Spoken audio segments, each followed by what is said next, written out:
We lost another board. Is he coming in out there? Is it just you today, Angie? Well, Dirk's there. But Well, that's what he meant. He Tim ran should away be arriving again. shortly. Tim's coming too. Tim will be here. Okay, we'd like to welcome everybody out to our Planning Commission meeting for February. Lane Parker is going to start us out with the opening remarks and then lead us in the pledge. And I'll give my opening remarks in the form of a prayer.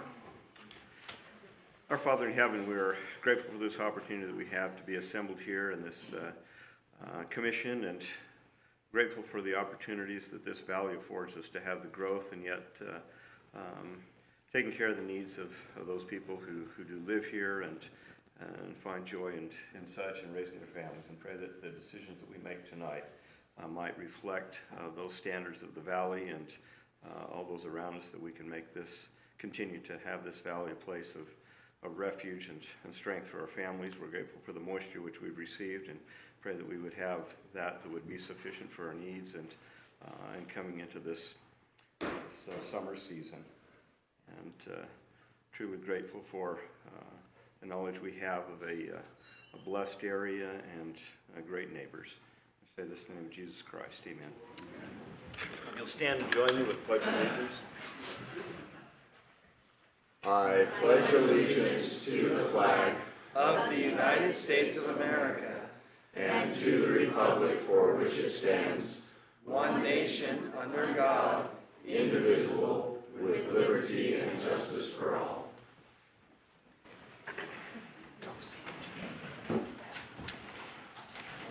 All right, have you all been able to review the agenda? Is there any changes, Angie, to the agenda that staff has? Okay, I would entertain a motion to approve the agenda in the minutes unless there's any changes. Anyone So seen? moved. Second motion. Motion a second, all in favor? Aye. So first, we've got 3 consent items on here, and these are items that, Oh, minutes. oh, I thought that was the minutes and the agenda is what I was calling Yeah, for. they approved them both. in Oh, that they did? vote. Yeah. Sorry, I was not. I thought so, yeah. Great, thank you. Speed things along. Okay, we've got 3 consent items, and these are items that meet all conditions of the county to be passed and move forward without any revisions to them. So unless anyone from the audience is here to speak against them with something that's not already in the staff packet, is there anyone? Doesn't look like it, so I would take a motion from one of the members to approve the South Springs Ranch subdivision, Second Amendment, Rocky Estates subdivision, and Stratford Ranch subdivision. So moved. I second that. Okay, any discussion on those 3? Okay, all in favor? Aye. Okay, perfect. Item number 4, Pepperidge Farm Plant Expansion Conditional Use Permit Amendment.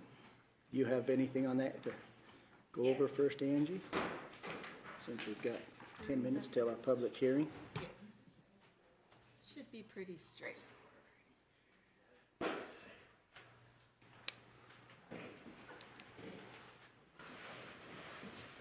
Okay, so this is a CUP amendment to expand the Pepperidge Farm General Manufacturing Facility. The proposed expansion includes approximately 100,000 square feet of new production, warehouse, cold storage, and office areas on a property that's located in the industrial zone. Per the county records, the facility is a pre-1970 business. They have had other CUP amendments approved, and most recently in 2012.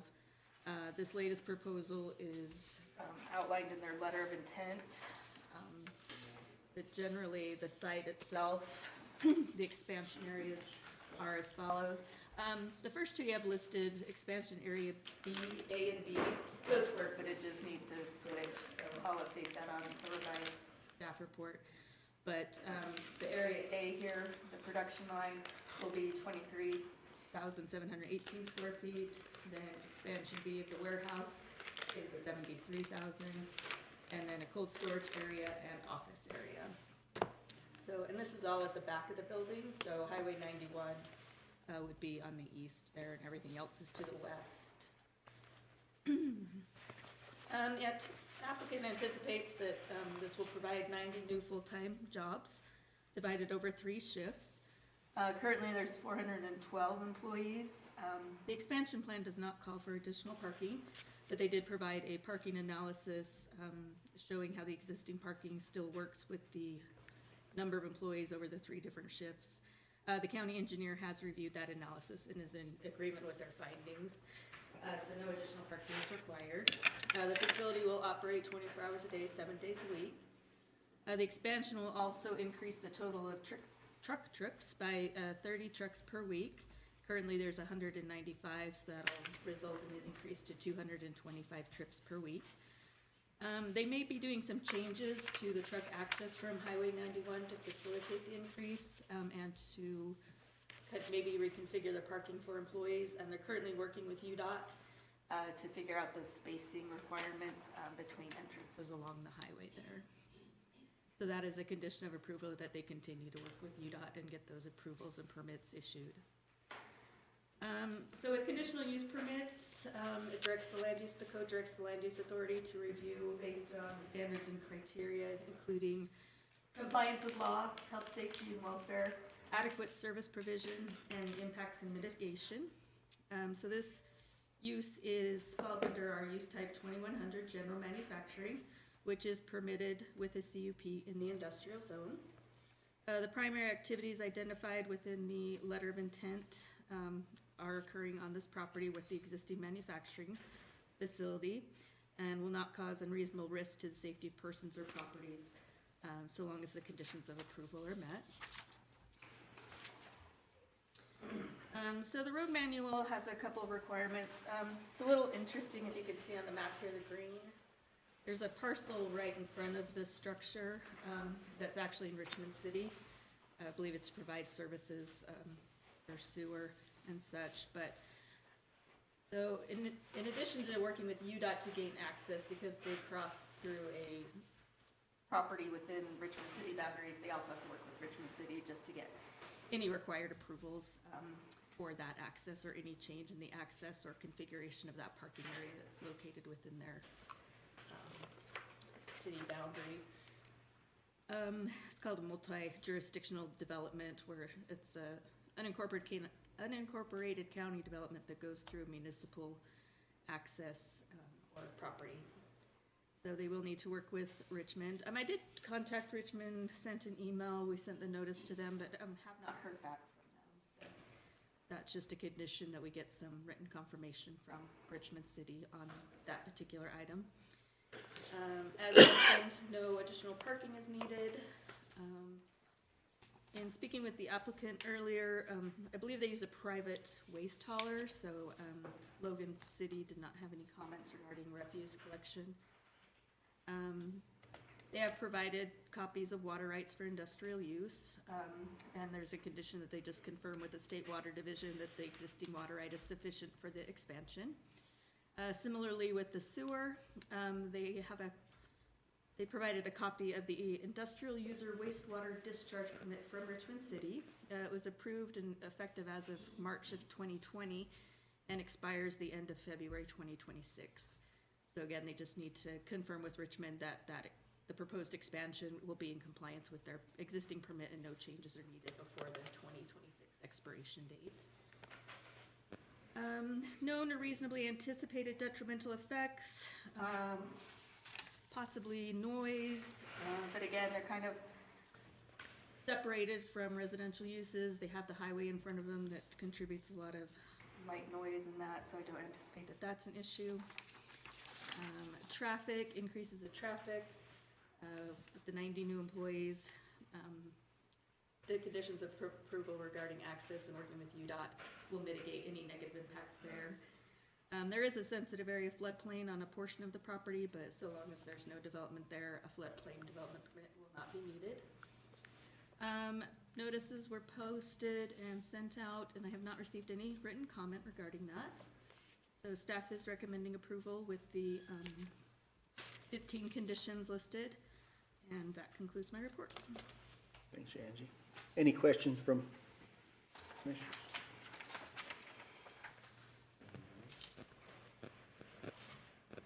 One of those doesn't affect too many people out of more jobs. Is the applicant here? Would they like, do you wanna come up and say anything, or are you good with Angie's presentation? She covered it pretty well for you. She pointed out the one error that I noticed, but it's in the paperwork, but they had the warehouse identified Yeah. in the descriptions I had them switched, so that was fine there if we fix that. for the square footage. Yeah, just looking forward to the project and additional jobs for the valley. And more for the business overall and great opportunity. More families in the valley. Okay. Is there anyone from the public that would like to speak to this item? You wanna come up and state your name?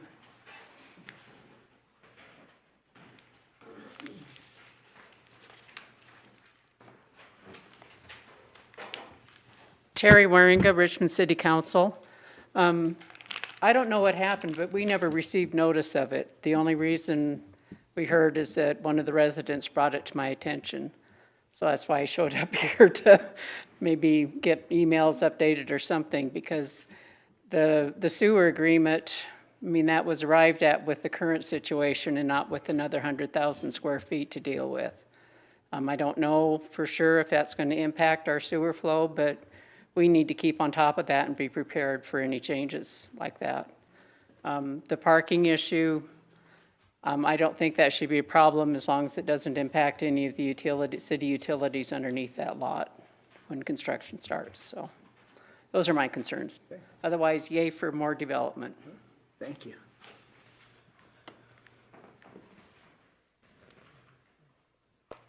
Okay, that looks like it. So would we maybe want to add a condition, Angie, that they check with Richmond City for their sewer stuff to make sure that's still adequate? Well, that's Already part in of the the conditions. Is that in That's there? what condition, yeah. Which one's that? 14, 4 and 14, I think. Should have brought my glasses today. Okay, so we've got that anyway, so we're good. Yeah, so we have a condition that they have to check with them on the sewer and that parking area. Yeah, the parking. Okay. Any other discussion from the commissioners? One question I had, Mr. Chairman. I know the railroad's got their right of way, and it's a fenced area, but just seeing what Logan City's been through, do they have any additional requirements, easements, or As a long as it- distance from their easement or any of that? I had that Sure, if they question get with, close enough, they'll know real quick, because the I had the that railroad question follows with that this pretty one and then our fast. next one as well. I just was curious. Yeah, this one I think is far enough away that they're still gonna meet any additional easement, but yeah, I'm not sure about the rezone coming up, but, and most of that addition is coming to this area where there's quite a bit of distance from the railroad, so. But yeah, we did not look at that. That was my only question. No negotiating with the railroad, it appears. Logan City can't, so Yeah. it might be difficult. Okay, I'd look for a motion then. Well, I'm pretty sure my 4-year-old son has necessitated the need to expand the goldfish. Along with my Pepperidge two, Farm. along with my two. Go through one box a week, the large So, box. I would make the motion that we approve the Pepperidge Farm plant expansion conditional use permit with the 15 conditions and 3 conclusions. I second that. Any further discussion? All in favor? Aye. Aye. Okay. And we are right on time for the first public hearing. Allen property rezone. So you want to give us an update on that, Angie? Yes, so this is immediately north of Pepperidge Farm. It's a request for a rezone from the commercial zone, which it currently is, to the industrial zone. It would allow the parcel to establish uses permitted in the industrial zone, which we've listed on page 2 that are not allowed in the commercial zone, such as general manufacturing, storage and warehousing, transport services, sexually oriented businesses, and a crematorium. So staff has identified some general information, since we don't look at a specific project as part of a rezone request, to assist the Planning Commission and County Council in arriving at a decision. So the parcel status, it is legal, as it's been in the same size and configuration since August 2006.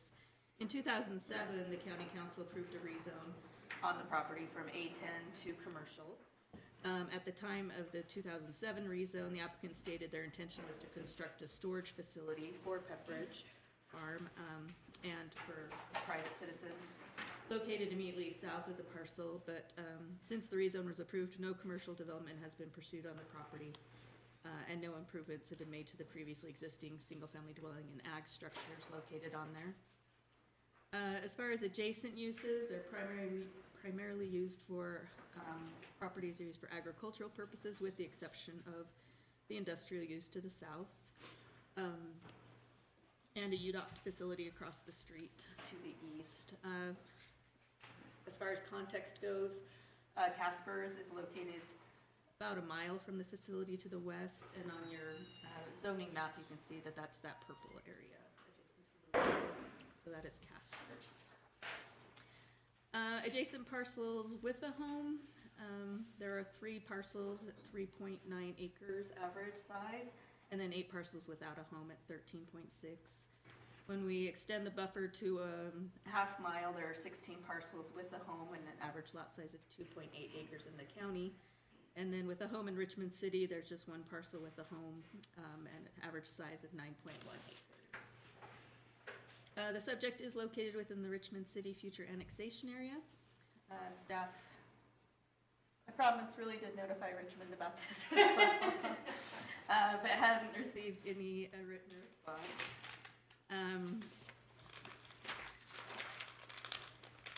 As far as the location for industrial uses in the code, it's to provide locations where manufacturing, processing, warehousing, and fabrication of goods and materials can be carried on with a minimum minimum conflict or deleterious effect upon the surrounding properties. The purpose of the zone is also to promote the economic well-being of citizens and to broaden the tax base. So the access to this property is from Highway 91, the UDOT facility, as we discussed previously, and 116th North, which is a county road. As mentioned, they might have issues for future development coming off of Highway 91, as they do have significant spacing requirements given the classification of the highway. So they would have to work with UDOT if they were looking to do that. The county road provides through access from Highway 91 into Lewiston, as well as providing access to multiple single-family homes, ag lands, and commercial industrial properties. It is classified as a minor collector, paved and approximately 24 feet wide.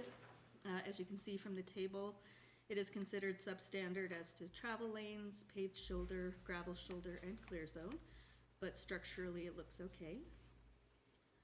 Fire did not have any comments on the rezone request, and notices were sent out, and I have not received any written comments.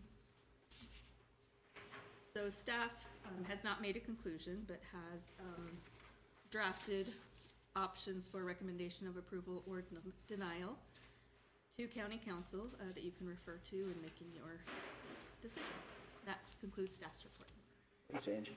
Any question for staff before we open the public hearing? I was just gonna add, there's one other industrial zone there too for, Central Milling, right next to Casper's Ice Cream. Okay, then I would entertain a motion to open the public hearing. So moved. I'll second. Okay, all in favor? Aye. Is there anyone here from the public that would like to speak on this matter? It's an easy crowd today, that's nice. I move that we close the public hearing. Second. Okay, moved and seconded, all in favor? Aye. Okay. Any further discussion on that, or you guys ready to make a motion? I'm sure the applicant's aware of this, but one current challenge for that property is gonna be water. However they overcome that. It looks to me, the way the driveway is situated, and this may just be thinking that might be how some of the access is gonna work for the new facility. Maybe it's not planned together, they were just on the agenda the same day. But, yeah, No, they're just on the agenda. just on the agenda the same day. The potential user for the property. I'm Kyle McMullen. You wanna come up and just give a report maybe on it? That'll clear it up a little more, give us a better idea of, yeah, what things we might wanna look out for when it comes back, if it passes the county council. Yeah, Kyle McMullen with Cushman and Wakefield, represent the buyer that is looking at it and been negotiating with the Allens on the purchase of the property. They are under contract, subject to water and all the other contingencies of development.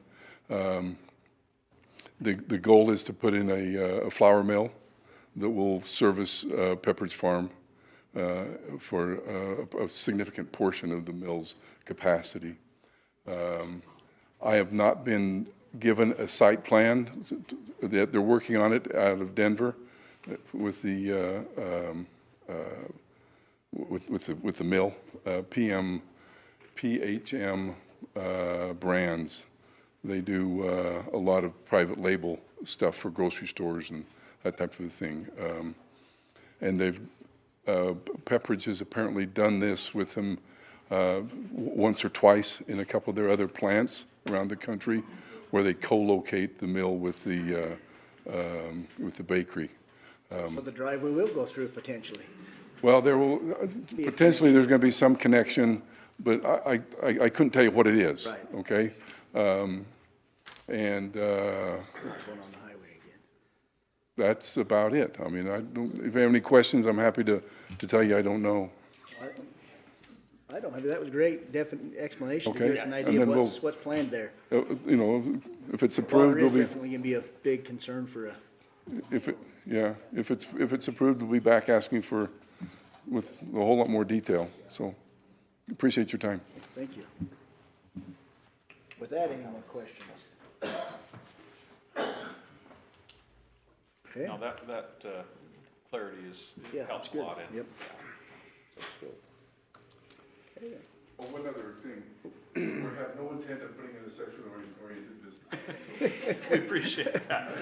I don't know why that shows up there, but yes. It has to, it's just part of the code. I'll make sure that you understand that. Yep. Interfere with the dairy down the street, we wouldn't do that. No extra benefits for Pepperidge, huh? Okay, I'd take a motion then if someone is so inclined. Mr. Chairman, I move that we recommend to the county council approval of the Allen property rezone, With the, 15 or... three, Oh, there's three. there's three, well, one with the three subletters, I guess.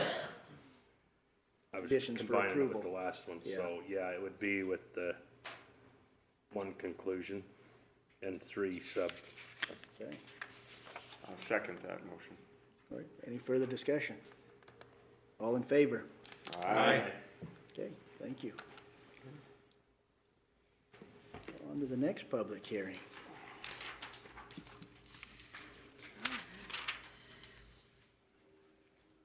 Geneva Rock rezone. Yeah, good. All right. You're good. Just, I saw these people, I thought there was gonna be 1 million people to comment, but they're just letting us fly through. We're gonna have to wait for our 6:30 hearing. All right, so this is the Geneva Rock rezone. This is a request to approve the mineral extraction and excavation overlay on 157 plus acres in the A10 zone. This rezone to add the overlay would allow the parcel to establish uses permitted in that mineral extraction overlay zone. Pretty much the only zone that topsoil extraction and mineral extraction are allowed in with approval of a CUP is this overlay zone. So that is what the request is for. It's not permitted in any of the other base zoning districts. I attached the sand and gravel resources potential map for you, and I can just add it to here as well. So you can see that it's in an area that has a that red area there has a high indicates it may contain delta and shoreline deposits. That's a high resource area. adjacent uses to the property, if I zoom out a little bit more again, you can see there is a older gravel pit, pre-1970 at Jack B. Parsons Company, located to the north. There is a subdivision that is located here, this West Bend one, which is a little unusual, but in looking at the history of it, it was approved as a 4-lot subdivision, but with the knowledge that it could be on the old Newton landfill. But currently, Staker Parsons owns all 4 of those, so there's likely to be no residential development there. When we look around for context, there's no homes immediately adjacent to the property. When we look out about a half-mile buffer, there are 14 parcels with a home and 28.8 acres average size, and then 41 parcels with no home. So the subject property is not located in a municipal future annexation area, but the Trenton annexation area does stop at Highway 23 on the east side. So the purpose of the overlay zone is to establish locations and to protect the commercial mineral extraction and excavation industry while protecting the environment and county citizens. This zone is to ensure that operations of such sites do not impact adjoining uses and are not encroached upon by surrounding non-compatible land uses within Cache County.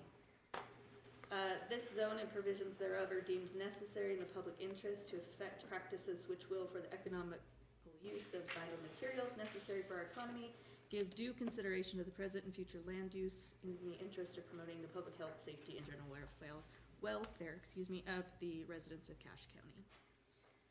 So again, if the overlay was approved, they would come back for a conditional use permit, and any impacts related to the use would be addressed as part of that process. A basic review of the access. Primary access is from State Route 23, which is a UDOT facility. It's classified as a major collector, which is in rural areas designed to provide relatively high overall traffic speeds with minimal interference to through movement. This section is classified the same as the Highway 91 for Pepperidge Farm, so it has minimum driveway spacing of 500 feet and street spacing of 660 feet. As you can see, the frontage for this property along Highway 23 is down here. And so they would have to work with UDOT to make sure that they can get their spacing done. I did a rough calculation, and it looks like there's 672 feet of frontage along that road at this point right here. So there may be some issue with gaining access directly from there, but again, that'll be something they'll need to work on with UDOT. The county fire district did not have any comments, but a full review would be done as part of the CUP. And I sent out notices. I received a couple of phone calls, but nothing in writing regarding the request. Staff, again, has not made a recommendation, but has provided options. I realized they weren't part of the original staff report I posted, so I did add them to the drive today, but there's also a hard copy in front of you in case you didn't get that uploaded. But that does conclude staff's report. Hey, Angie, are you able to turn on a topographic layer? Yeah.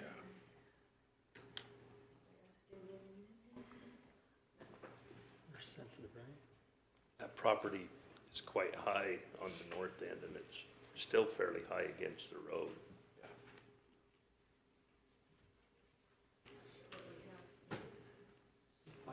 Southeast facing. Yeah, which is actually, that roadway's kind of that's about the only concern, is that's kind of blind right through there, especially when you got that big trucks, but I'm sure it'll be addressed.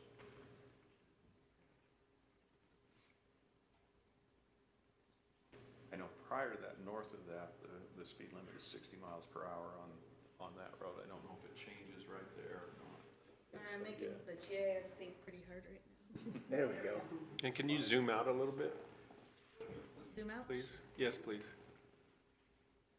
want to understand kind of the lay of the land. And just to give you some context too, that migratory bird area is kind of right here. The Barrens.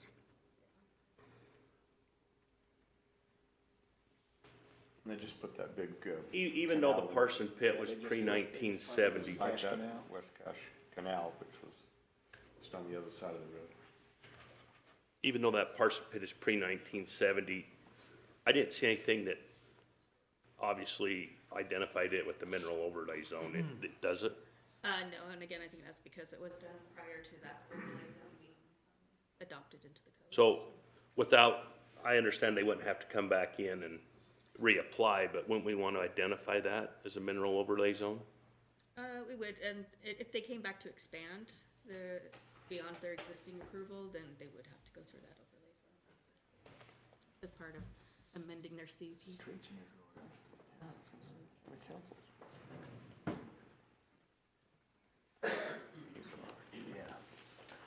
Okay. And so, as a good point there, Chris, on the, could you zoom in so we could see the height, the elevation change from the highway to the top of the parcel? So those are 20-foot contours, right, Angie? Yes. Whoops, sorry.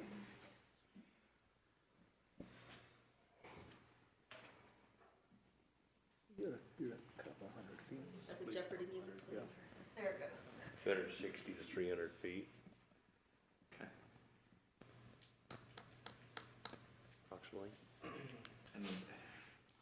And does that is that elevation there? Sorry, my eyes are Yeah, not. they are. So we're at 47? The road is, Road is 40 4560, and then it goes 4580, 4600, 4620, and so forth. Just looking at the top of the parcel. Up here? Very Yeah, top of just the parcel. drag it down just a little bit where the top of that parcel is. Or is that a section line? Is that the parcel or the section? Parcel. Okay. And so we're over 4,700. yeah. Okay.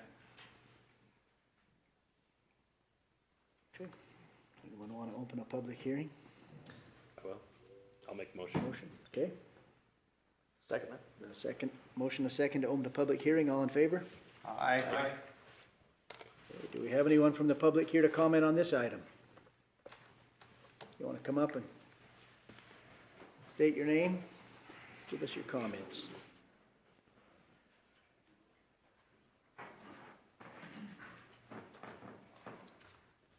My name is Claire Christiansen. Just had a couple concerns. You know, we appreciate our neighbors and their desire to, you know, do whatever they want with their property. Some of our biggest concern, my biggest concern, I don't know if you could blow that up to show my biggest concern is the notification that was given or not given. The notice that I got said that it was at 7200 North and 4800 West. 7200 North is about 1800 feet away from the property. So I've called in and tried to get a hold of Angie, and I've left emails and trying to find out, so has the proper people been notified? If you can blow it up, she can show you where 7200 is. Right there. Well, we don't do it based on the address, we do it based on the subject property that's part of the request, and then we do 300 feet from the property lines of that property. It's not based on the address. The notification as it comes out that way is pretty confusing and hard for people to know if they should be concerned or where it was really going to be. And so that's, you know, the notification is a real concern for us because it seemed to be like a lot of people didn't get noticed. You know, the other question we have is there really a need? Are we in trouble? Do we need more gravel? Is there more? There's a, you know, pit when you first come in through Sardine that above Skyview, Richmond, seems like there's plenty of pits. I know that cement was in pretty short supply a couple years ago, but it wasn't because of the rocks and the gravel. So I'm just asking, what's the necessity there? You know, it seems like the studies that have been done talk about the public costs, the relationship with the extraction of it for the public benefit. Obviously, there has to be some gravel, and again, we're asking, is there a lack, is there a shortage? But the county code talks about the impact that it has on the existing land uses and everything around there. And she's talked about the homes and a few things, but everything is agriculture. And I think those two are probably work together for the most part. But the other most important thing that comes out is what it does to property values. If you, along that way, there are a lot of the people that live there like their little ranchettes, and the county's real good at getting 5 or 10 acre ranchettes. And from that corner, there's good visibility of the whole valley, and a lot of people like living there. And so the ability to, if you want to sell your land for houses, what does that do? What does the the property values do because of that? Having houses next door to a gravel pit is probably not going to increase our property values out there along the way.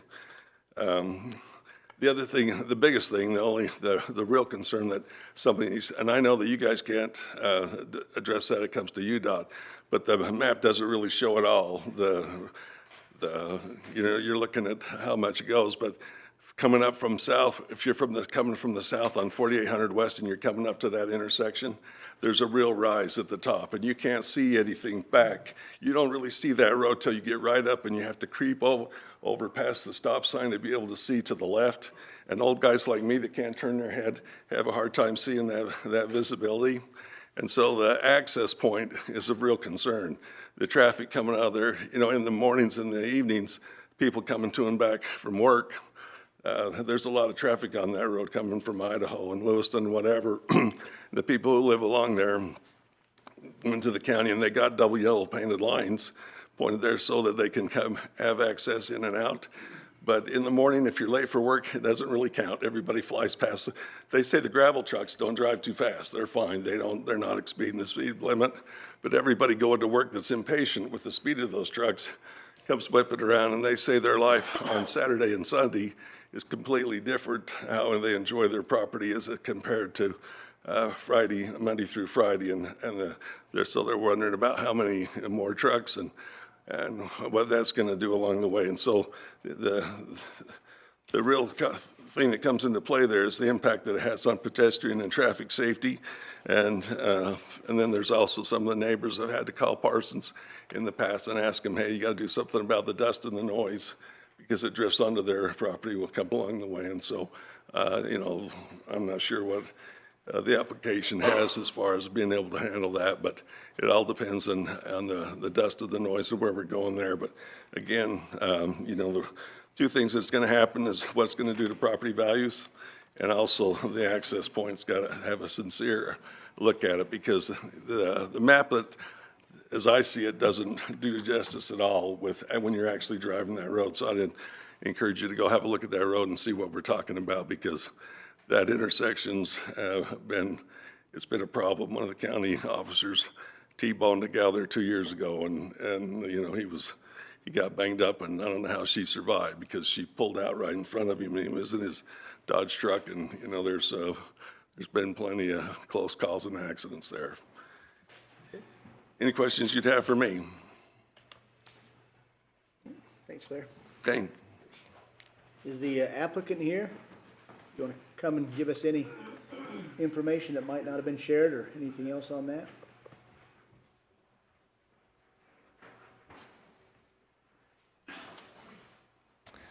My name is Bill King. I represent Geneva Rock here this evening. With the increasing need for aggregates in the area, Geneva Rock is looking to supply, there is an increased demand for more aggregates to supply for your roads, to supply for your asphalt, for your concrete, for all the buildings, the structures, and everything going up in Cache County. And we are looking into this as an option for location. Upon the mineral extraction overlay zone, yes, we will proceed to pursue a conditional use permit. Can you speak up anymore? Yeah, I can speak up. My apologies. I'm not sure which way do I direct. There's two different parts of the room here. This way? Okay, perfect. And we will proceed with a conditional use permit. And then, you're right, we will work with the different state entities, with UDOT, to make sure that if UDOT does approve that it'll be a safe access. Geneva Rock, we're very heavy on safety. We want to make sure everyone goes home safe every day.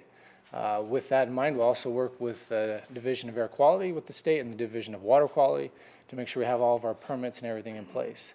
One of the things that we like to do upon final reclamation is develop them into lots, where we want, once we were done mining the property, we want to turn around, we want it to be valuable to the neighborhood, and we'll contour it and try to sell it with lot development so we can build homes there at one future day. I'm trying to think of the other questions or concerns that the public had. If there is dust, there is dust abatement through the air quality permit, where we do have, the state does have jurisdiction to require us to limit dust and, and also MSHA with making sure that we are safe at that particular site. The slopes generally where that's a gravel and alluvial deposit, they have to be left at a potentially 3-to-1 slope by the time we're done. It'll be seeded. There will be a reclamation bond in place to make sure that reclamation will be completed upon termination of the project. Questions from the commission? Does Geneva have other pits in Cache County now, or? Right now, the closest pit we have to this is in Cove.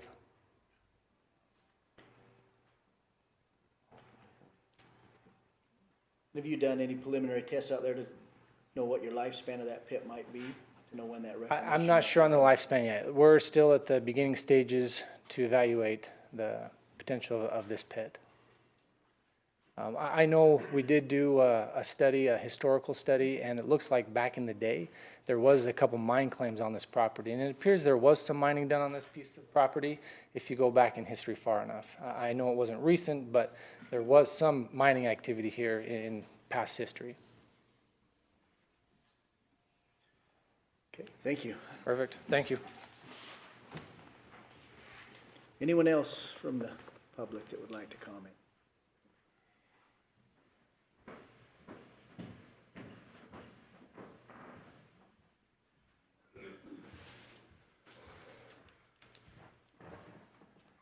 So my name's Jared Ashby.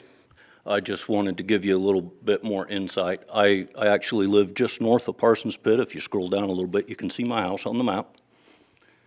I'm about, I'd guess about 1/3 of a mile from where Parsons has their crusher. And I'm sure Geneva Rock, they're going to do everything in their power to keep dust and noise and all that under control. But just so you know, when Parsons runs their crusher, it's hard for me to have a conversation with someone outside of my house. And they try. I've been on the phone with Parsons, they're great. And as far as the dust control, they have run water trucks, they try to keep it down, but you know what? There's no keeping dust down completely in a gravel pit. It's impossible.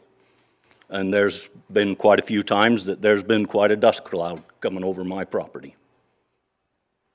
And then there's also when they're running the crusher and they leave their spotlights on in the middle of the night and they're pointing directly at my house in my bedroom window and it lights up my house like noonday all night long. That's a bit of a concern. So your 300 feet of notifying people, it's a little bit inadequate. And then, like Claire, he was saying, that road is a problem. I don't know how to solve that. I wish we could solve it, but that road's a problem. I have 2 to 3 accidents in front of my house every year.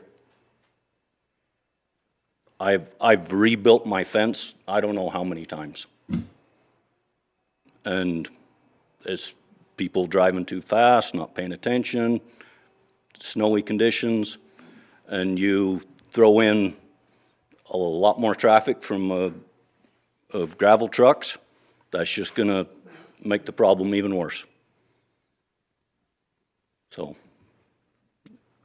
anything you would like to hear from me? Any questions? Thanks, Jared. Okay. Thank you. Anyone else? One coming up. You can come after Joe.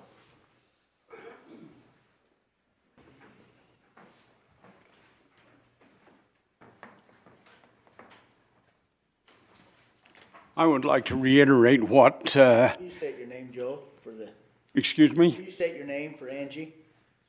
Joe Larson. I live along this great highway.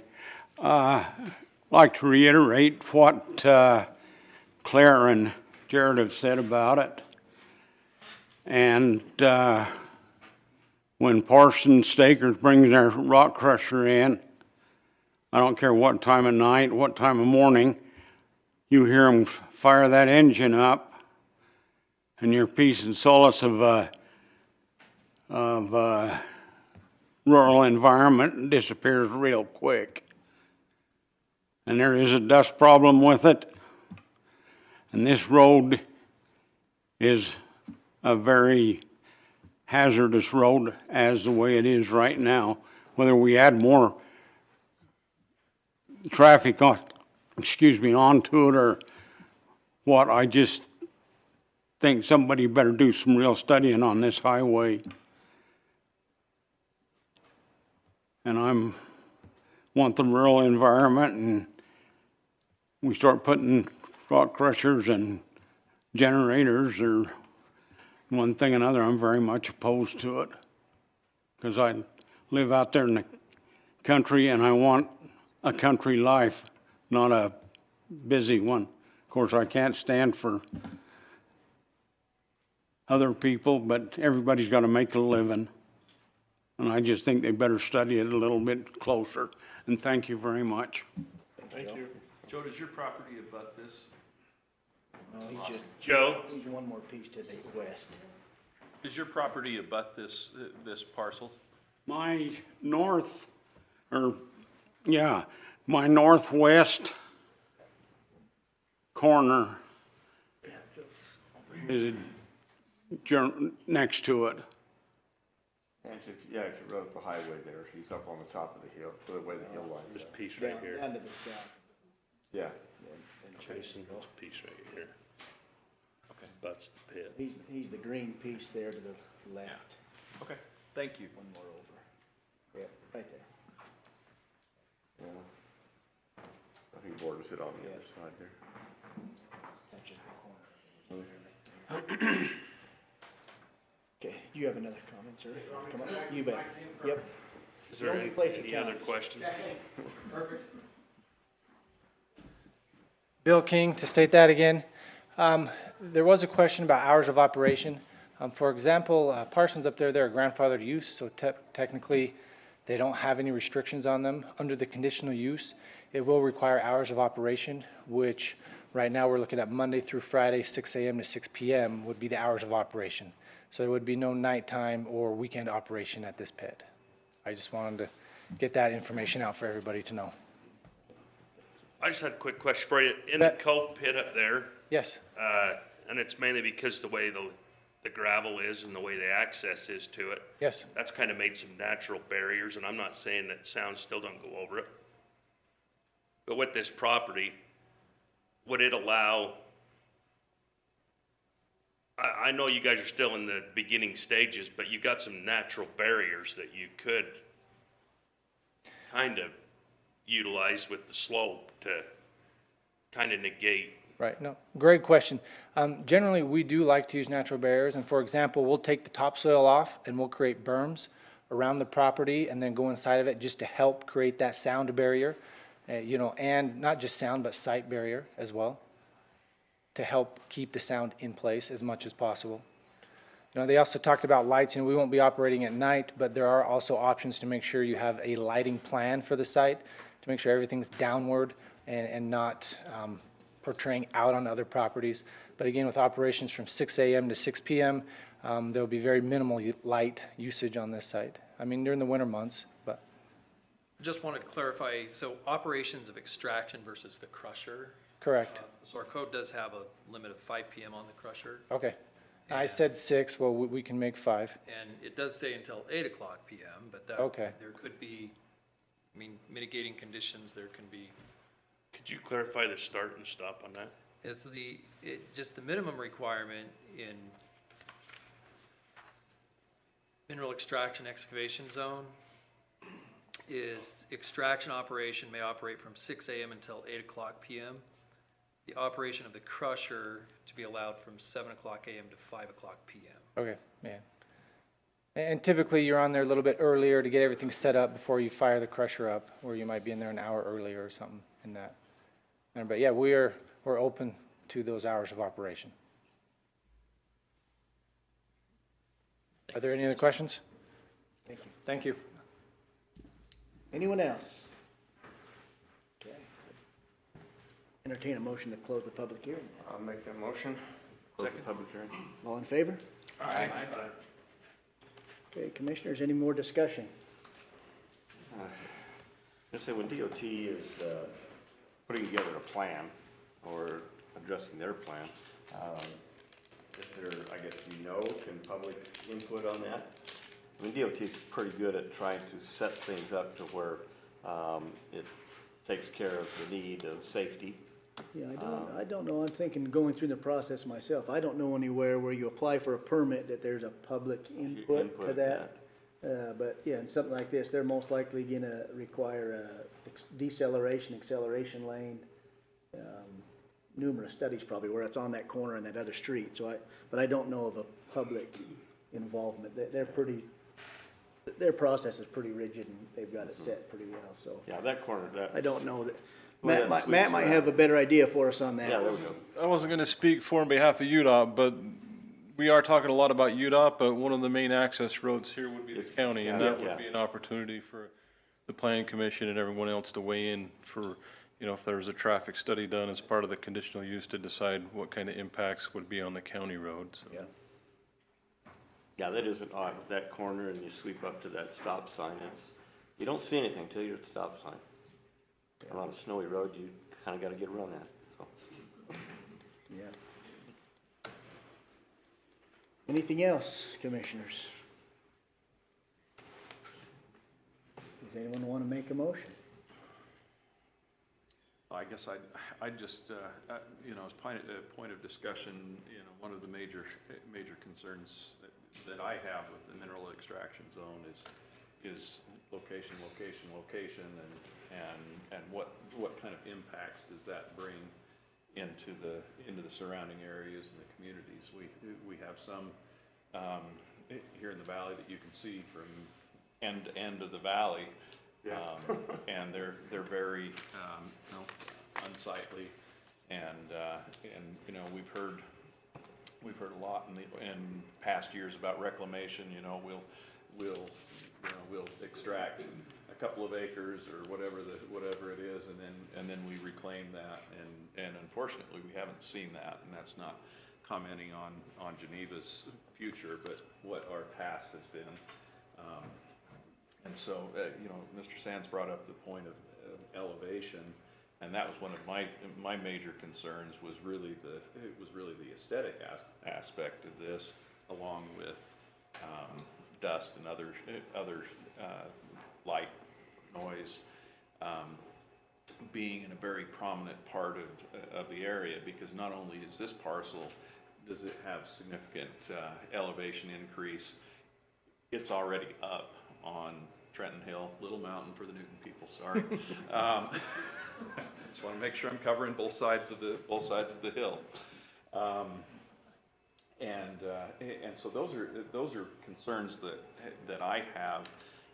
As I did a kind of a cursory review looking around the valley at these pits that either we've approved or they've been existing pits that are there, and unfortunately we've got some pretty rough examples, and that's one of my concerns looking at this. The Parson pit that's there is in a little bit different location. It's not great for Mr. Ashby because it faces more towards the north, but it doesn't have the same issues that this one would have, just because of the aspect of visual aspect towards the rest of the valley. So those are my concerns going into this, along with the others that have been identified, traffic and those things, which those I think are things that can be addressed through those things.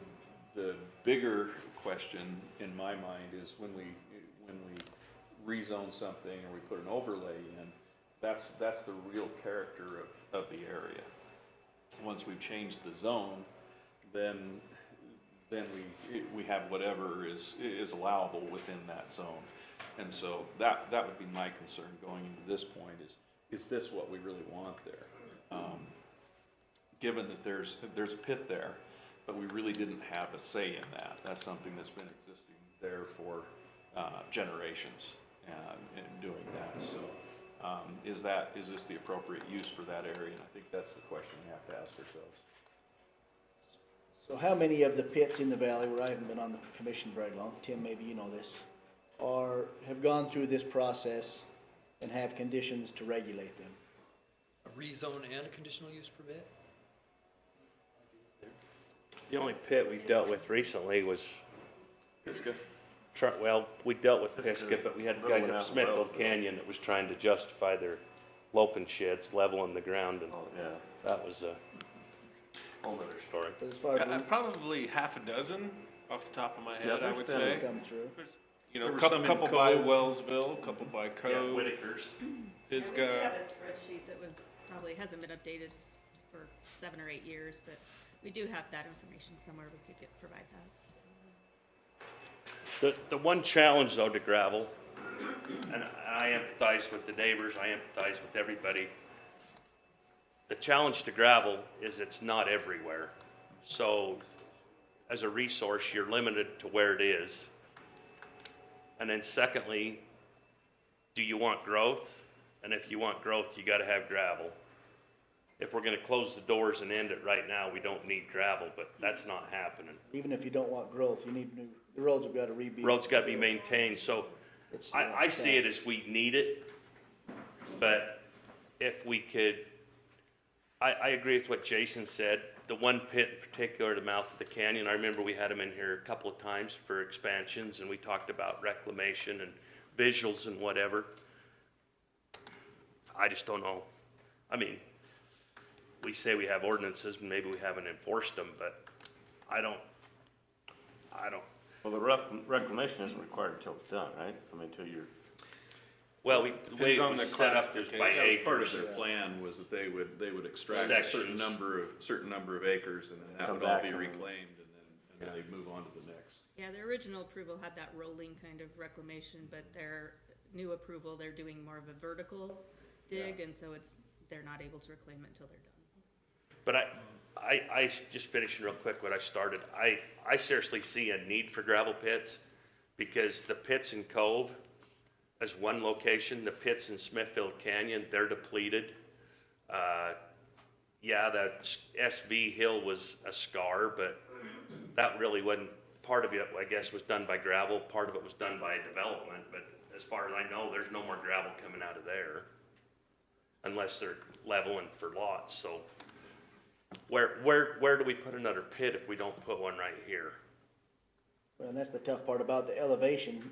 Any of the pits are gonna be on the hill somewhere, right? Either on the side hills or, and this one is in the middle of the valley. Trent does have one other pit north of there, Yeah, a really little. but it's really poor little gravel. one. Yeah. I mean, people can use it to put in their driveway, but it's nothing that an engineer's gonna structurally approve. Yeah, And so the fact that, tough. I mean, these guys may start digging and they might find some clay veins, but the chance that it's next to Parsons Pit's gonna be pretty positive. And to look at the ground on the surface, it looks like a gravel pit. It'd be gravel.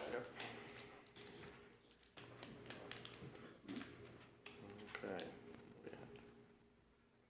Chris, you any No, I think, stage yours?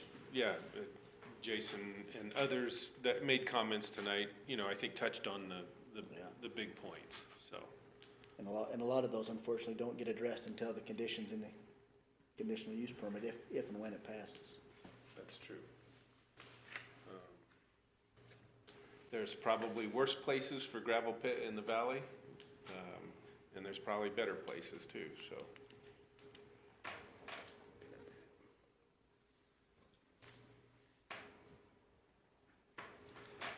So I'm waiting for a motion one way or I another. will make a motion that we, a recommendation to council, a recommendation of approval of the Geneva Rock rezone. With the, With the. findings of facts findings therein. of fact, Okay. yes. Do we have a second on the motion? I'll second it.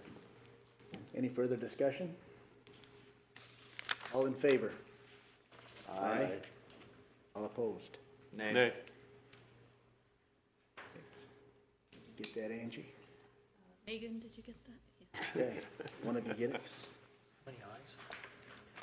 Okay, How Thank many you. ayes were there? 4? 4. There were 4 ayes, 2 nays. Yeah. Okay, item number 7.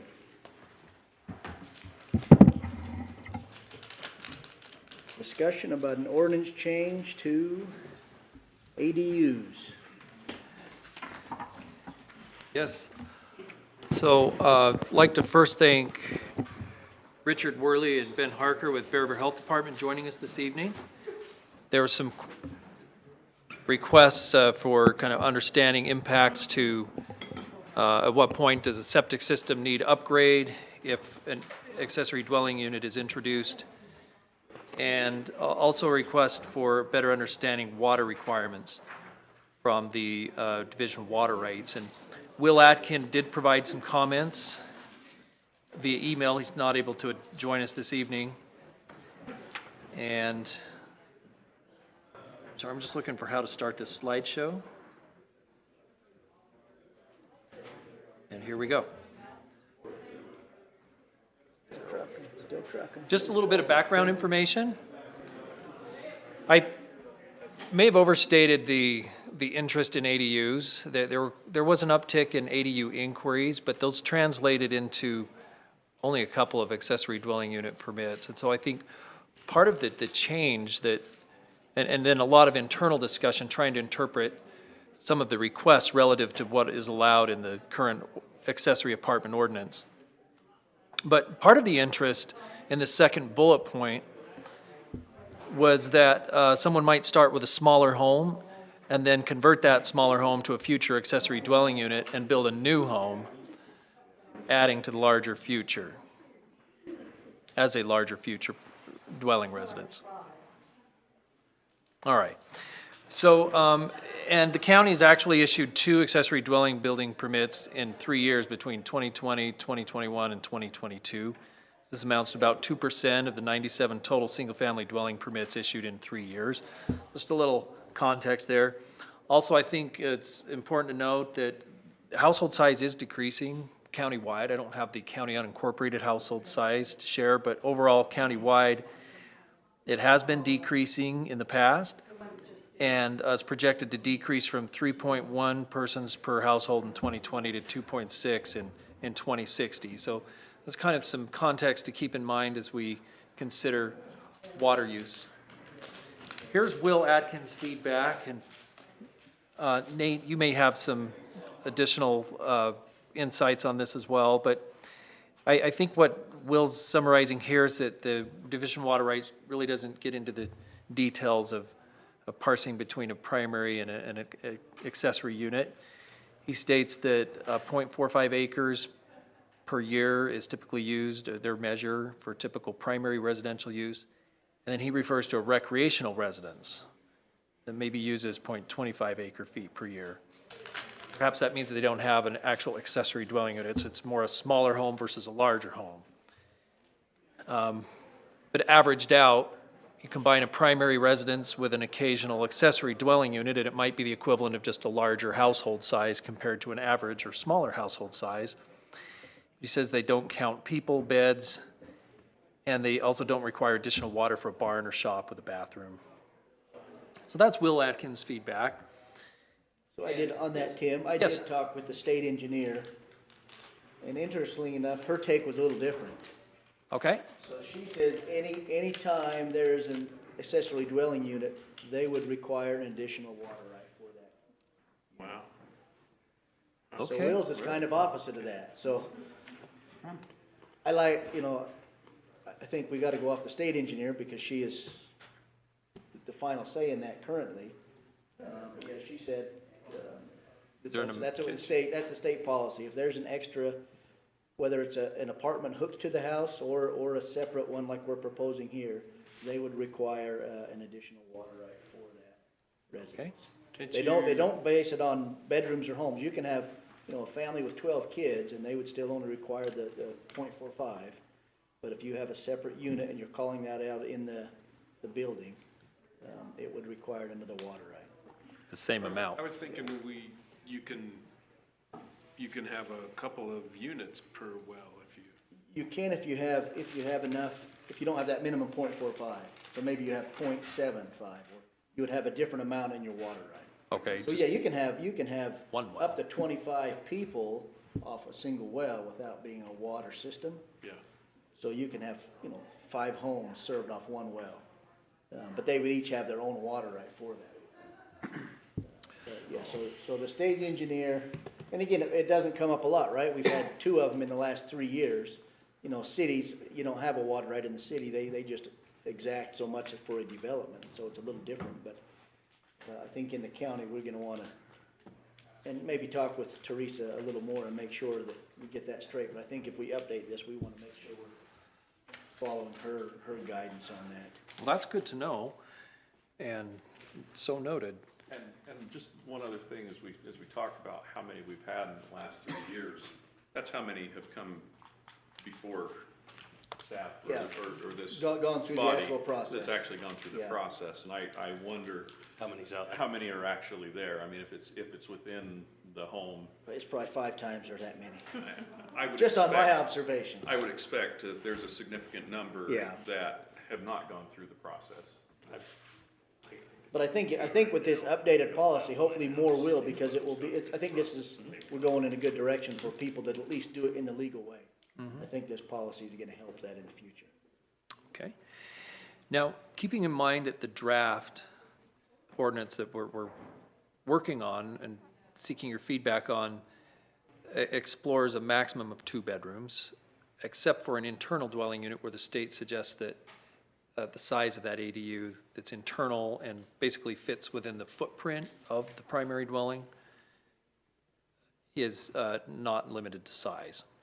So with that in mind, I wonder if we could call on our experts with septic and see if you have any thoughts about how you look at considering an accessory dwelling unit in addition to a primary dwelling unit for water treatment. Yeah, please.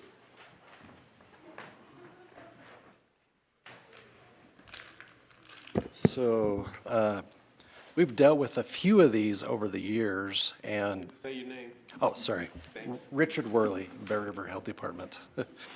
We've dealt with a few of these over the years. Am I talking loud enough? Can you all hear me? Good, because I'm kind of quiet, but, and generally, there's not any issues, but if they become more and more, and in some situations, we could see where an accessory dwelling unit and a really large house and the footprint of everything might conflict with the area where the septic system's going to go. There might not be enough area to put the septic system in, but if they're limited in size to 2 bedrooms, I don't think that's going to be an issue.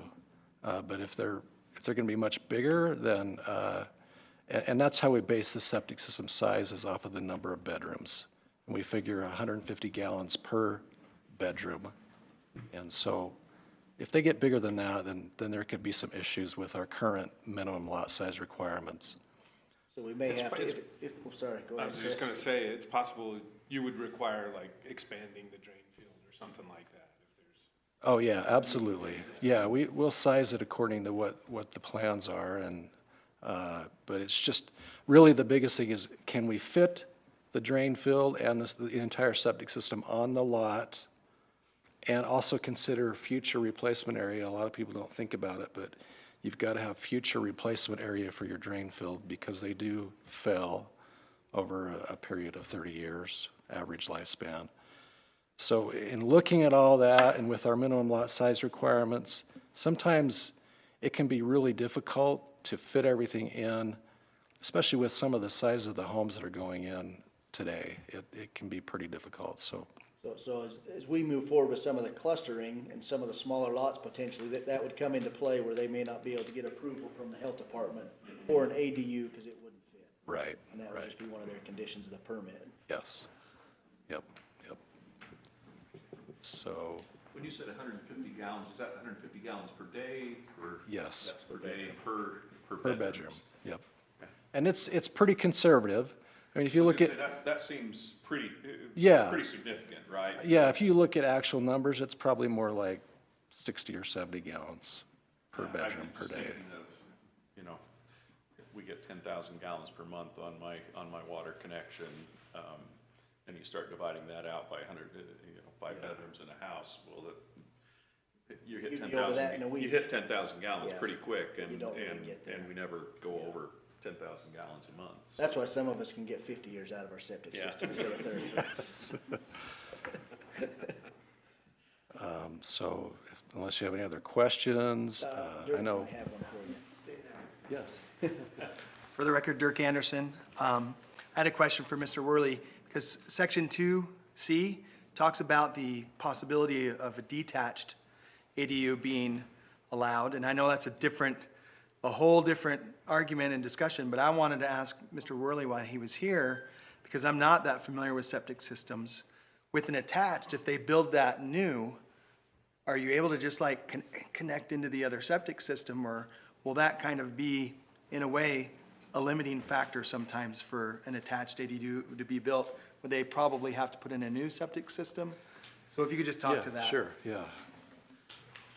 You can always connect into the existing system. You don't have to have two systems, but in some situations where there's elevation differences, it might be better to do a separate system just because they don't want to pump it to the existing system. But in all cases, you can put a pump in and keep it with the same septic system, or do two systems. And we don't have any issues either way. We just want to make sure it works the best. Generally, 2 bedrooms wouldn't require you to go to a bigger tank. Go from a 1,500 gallon to a 2,000 per se with 2 bedrooms. Most times they're sized adequately enough that. It would require to go to a bigger tank. Yes. If it was an addition later on, they may have to put in a new Yes, tank. absolutely, yep. Okay. Did that answer your question? I think so, yeah. Okay, all I right. just wanted to help. Yeah. Is there a,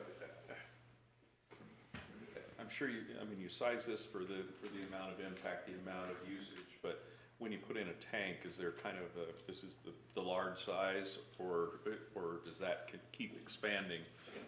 So, yeah, so it's based on your flow, so 150 gallons per bedroom per day.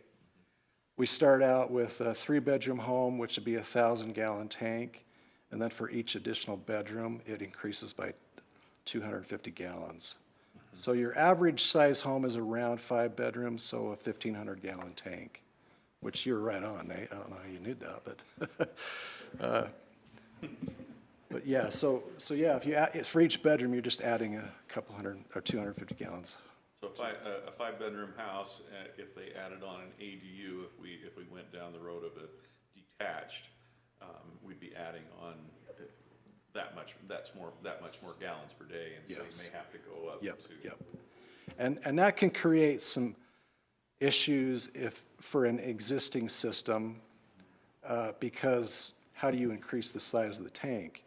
Sometimes you can put in another tank in series, but then you've got to figure out the elevation issues. So that would be a case where you might have to just do a separate system on that. Anyway. Yes? Is the impact there measured solely off the tank, or what about the drain field too?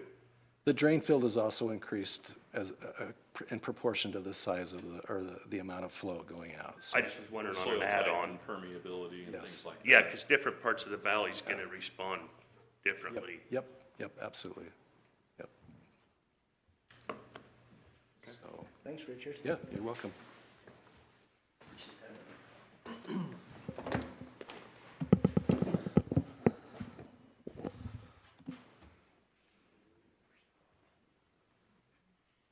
Get this reconnected, and then what I'd like to do is just walk you through some of the updates based on the feedback that we received from you, as well as some additional staff focus time. We've been very busy, and I apologize that this has gotten to you late, but I hope that our review now can at least keep us all aware of what the proposed amendments might be. So the introduction is just clarifying that this would be accessory and secondary to the primary use of single-family residential. And the first section is focused on use limitations. And this would be applicable to A10, RU2, RU5. We heard comment last meeting about could these be used for short-term rental, and In reviewing other ordinances, many of them state that it's strictly for housing, long-term rental. And so that limitation is placed here in draft form for your consideration. We don't limit short-term rentals in any other code in the county. I read that and I thought, That's what I thought to me, that kind of opens up a can of worms there. I'd be more comfortable if that wasn't in there, just for consistency throughout our codes.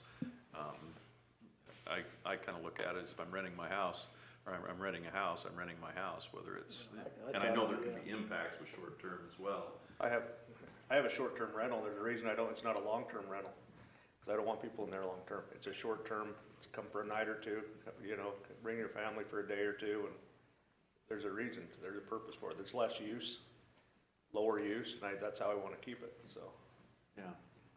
Yeah, I had the same question when I read that. Okay. I think the way we have it organized though, with, requiring owner occupation, it sort of mitigates most, if not all, of the concerns that we see with short-term rental rentals. that's out in the middle of Some of the Tiny house. reasoning for looking at ADUs was the potential for, and justifications that we heard and saw was, hey, this is a potential revenue stream for certain people. Somebody's on a fixed income and they've got a big house, they could rent out an ADU as a revenue stream and allow them to continue to do those and also provide additional rooms for occupancy. So that kind of popped out. There was also the request too from Ag, looking for the need of housing for their help and in the way of providing a benefit, keeping them closer. Absolutely. So, but just hearing you guys one more time on that so that I'm clear. So, I mean, right now, if you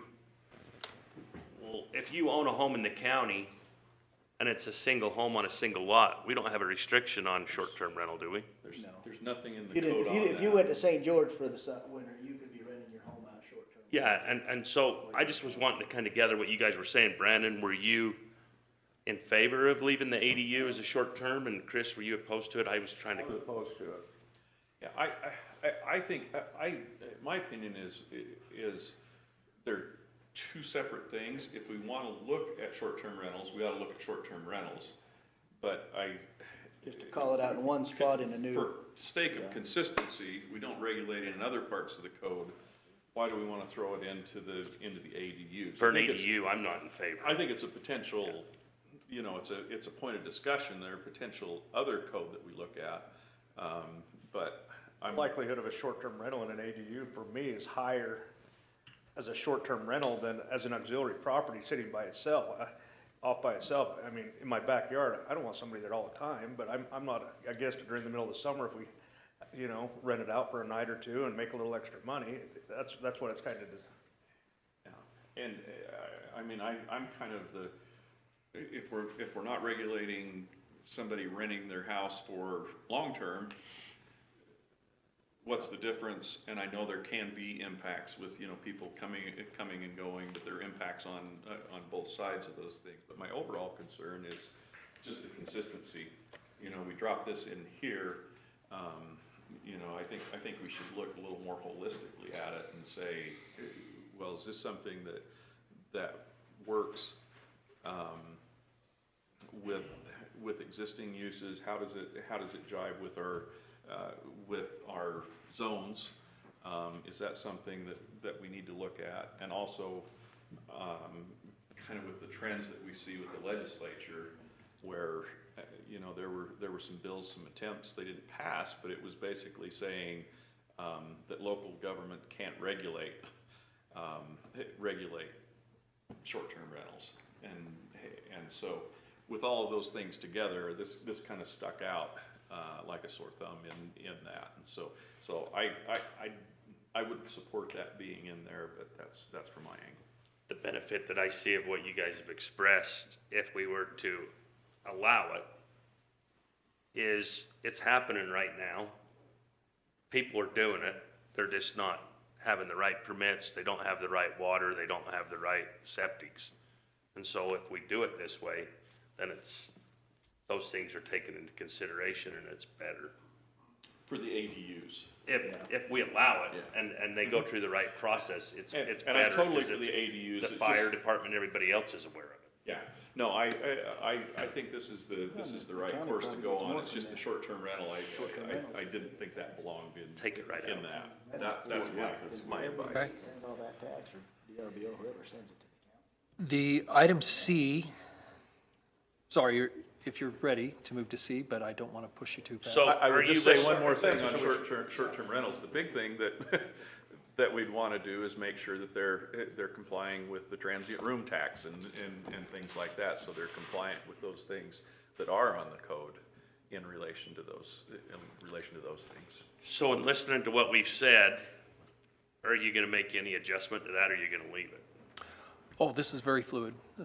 So we're trying to get the consensus from your feedback, and we'll go back and work on it and bring it back either for a hearing or continued discussion. It sounds like the consensus is to scratch that one. Scratch B. Okay? Yeah. I imagine we'll tackle short-term rentals at some point if we start getting complaints, right? Yeah. Sure. That was my thought, is you look at it, you know, as if we run into challenges that way, then we look at an ordinance, but we know that it's happening. I mean, you can go on Airbnb or another site and search, and you can find a significant number of those throughout the county, and I don't know that, you know, if we've had complaints or things like that, but that, to me, that's something separate to tackle. Okay, thank you for that feedback. Item C is owner occupied, that the owner could live in either the primary or the accessory unit. And owner occupied except for up to 3 years for different type of service or volunteer assignments away from the property. That seems pretty typical. Was that a new ad? Yes. That's a good ad. And then this is a new ad. Mobile homes, wrecked vehicles, shipping containers not considered as an ADU. When you identify mobile homes though, so like a double wide on a foundation, does that then change it, or is it still mobile? That's permanent when it's on a foundation. Yeah, good clarification there, Brady. And some of the discussion we had was on tiny homes. I'm not advocating one way or another, but a number of those are mobile units that I've seen. I think if they were built on a trailer, they would fit under this. It Not would be not be allowed. allowed under But if that. they were a tiny home built there with the foundation and passing building inspections as they were built, then they would, I think, be allowed. Okay. Item E, this is a concern that came up early in our, at least kind of general plan study of potential detached accessory dwelling units. And the concern is, what if someone tries to sell it off? And this would require them to record that if they ever did try to do that, that the county could, that it would be deed restricted, and the county could limit the occupancy of either unit. And then we get into the types, internal ADU, and this is the state required within the footprint of the primary dwelling unit.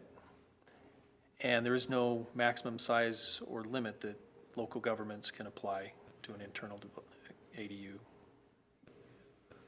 But design requirements do apply. And attached, this is when it would be built outside but attached to the primary dwelling unit, but it wouldn't have space above or below shared with the primary unit. And so here we're suggesting where we apply the 2 or fewer bedrooms, and then a total area that is less than 50% of the total square footage of the primary residence, but not more than 1,200 square feet. We've looked at Box Elder County, Summit County is 2 counties, plus some additional cities. 1,200 seems to provide just a little more use. Summit County allows anywhere from 500 square feet to 1,400 square feet, depending on the lot size. And so it varies quite a bit, but 1,200 square feet is not too uncommon. And then with an attached ADU, still looking for that internal connection such that if it's not used for an accessory dwelling unit or, rented out, then it still flows with the primary residential living and function of the home. And then a detached ADU. This would require front, rear, and side yard setbacks, the same as the primary dwelling units. Again, no more than 2 bedrooms and the same 50% of the total square footage of the primary residence, but no more than 1,200 square feet. And then a maximum height of 2 stories and 25 feet, which is that 5 or 10 feet less than the max? 10. So the maximum height of a primary dwelling unit is 35. This would be 25. So just to keep the scale of it contained. Can you just clarify or just remind me on 2 or subsection 2, a detached living area must contain no more than 2 bedrooms? Was that what we decided last time, or where did that 2 come in? We introduced that last time, but that was just to suggest that, and we've heard how much it ties to the septic drainage. Well, and I so just think forth. about, like, kind of I remember Keith Mickle when he was in here with his winery, and he was expressing how nice it would be for him to have help, or he thought it could help him keep people, but provide a place for them to live too. And if a family has even 3 kids, if they're all young, a 2-bedroom's fine, but I don't know, is that? I think that's when these detached ADUs probably aren't, once your family gets so big, they probably don't fit in these type of rentals. But I guess maybe ask the question, Yes. why do we care how many bedrooms if we're limiting it to 1,200 square feet? Because 1,200 square feet could handle more than 2 bedrooms. Sure. You could squeeze 3 in Easily there. do You could- three. you could easily If you have a have small 3. kitchen and living room. I get the you point can get that in there. that as that impacts the health department's calculation for septic based on the number of bedrooms, but why do we care if we're saying 1,200 Because square they might feet be is totally the- fine with putting in a bigger tank. They just gotta comply. I don't know why we would restrict them there. They would just have to meet that requirement of putting a bigger tank or bigger system. Where did the 1,200 square feet restriction come from? Not a generic you picked out of? It's just multiple looking at counties? other municipalities and county ordinances, it's a typical number. Some are smaller, some are larger. And our current code is 30%, up to a maximum of 1,000 square feet. Yeah, we did talk about increasing it, because it was 1,000 in the original, and we said that was getting pretty small to try to do. I would assume they Some of looked that. at the impact. You know, if you go beyond 1,200 square feet, that gets to be a much more significant. I'm not as concerned about the 1,200. I mean, if we kept that, but I would be Not wrong worried to about allow limiting another bedrooms. bedroom or something, because Well, not- 1,200 feet could, I was in a 900 square foot house and had 3 small bedrooms. Yeah, my first home was 1,000 square feet with three bedrooms, 2 baths. Yeah. Rooms were pretty small. And, but what does it accomplish to limit the number of bedrooms? I agree. It was really, Scale of the footprint. The scale of the footprint, total the- square footage is more important, yeah. yeah, it was really intended to kind of fit this overarching guidance of accessory and secondary to the single-family dwelling. I suppose if you're seeing short-term rentals and you have 3 bedrooms, 3 bedrooms fills a lot more tourists and guests too, and there can be some need to Just means maybe mom and monitor dad get that. one, and but- the boys get one, and the girls get one when you go on vacation. But the bunkhouse on the side of the barn that has 4 small bedrooms, 4 small, that's a little different. That's what I'm looking at. I mean, the bunkhouse that's got an accessory dwelling unit off the side, that's got 4, small, that's what I'm looking, just looking. 10 bunk beds in it. Yeah. Don't worry about the bedrooms, just keep the size. I like that approach really better than limiting, because the bedrooms, it's gonna be addressed, the water issue, they'll have to get the water right, either way, it's gonna be the same. And the drain field's gonna be addressed whether it will work or not on a particular lot. And there may be some lots where it doesn't work at all, because they don't have the replacement field for the future and different things there. Okay. And I had another question on the 25 feet, and wanting to keep that, similar to the main house they're building it, sometimes they want to make it look like a twinner. If you have a 2-story building and the house has a 10-12 or 12-12 pitch roof, you cannot keep that under 25 feet unless you build it in the ground. So you're gonna have to have a 412 pitch roof which isn't gonna match necessarily the dwelling, so I don't know. I see what you're trying to do with limiting the height to make it look smaller than the original house. But with certain architectural designs, you're not gonna be able to meet that if it's a two-story building. Now, they may do one story, cause 1,200 square feet, you know, you might just do a one-story one anyways, and it won't matter. But if they do a two-story and that pitch is higher than a 412, you're gonna be over 25 feet. Okay, that could be looked at. I'm jumping ahead just a little bit. This is a graphic for our steep slopes discussion, but we do measure from mid-roof pitch down to the mid-grade of the foundation. And so that, So the peak's higher. it gets pretty tall. You could do quite a bit in 35 feet. Going on a hill on that one, you're gonna be, it just depends, but that's only a Yeah. single-family home, or a single-level home with a basement in the bottom. See, that's not 2 stories above ground, that's only a 1-story above-ground house. So it doesn't work for it, with your grade there, it kinda messes with it, cause, you know, most of the county out there, if they're flat, I just know we barely met it on the storage units out there, you know, and we put a flat roof on that. Flat roof, okay. So if you had a steeper roof, you're gonna be 30 feet pretty easily with a 2-story. And just a comment on that one as far as how it's written there, it was a little confusing. The maximum height of a detached ADU must be 2 stories and 25 feet. Oh, Or I less. see. And 2 yeah, stories so or less. I think it'd be 2 stories or less and maximum of 25 feet. But just some clarity on that Okay. one. Unless we decide for the roof change. Yeah. But I just in reading it, I was like, what are we telling them they have to have 2 stories? Because that's kind of how I read it. Okay, so is there a general feeling of agreement that going higher than 25 feet and matching or slightly less than the? Well, if you want, I think if we're trying to match what's there, I don't see the height requirement need to be any different than the original home. So how would the barn with the loft in the top of it fit into that category, limiting the height? It wouldn't, if your barn's a tall barn, you can't do it. And I mean. But this is for detached. This is only for detached, but yeah. Yeah, that is a you can count that barn detached. as You got the shop and you put a loft over it. I mean, how does that fit into this equation? I see a bunch of stuff going on. The shop's 50 by 60, but the loft in it's 20 by 60. It's 1,200 square feet, but it's taller and non-conforming at that point, so. I see. So to have a shop or garage on the ground level with the accessory dwelling unit above, then be above you'd that, want yeah. that to be, okay. Well, they're putting them in the mezzanines. I've seen quite a few of them, an additional living quarter in a shop in the corner. They just add a mezzanine and have it that way.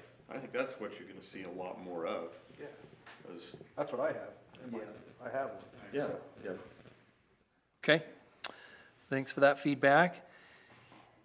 And then here, the design with the 20-foot attachment or common wall and roof is clarified to apply to an attached ADU. Doesn't really apply to an internal ADU because that's already has common floor ceiling.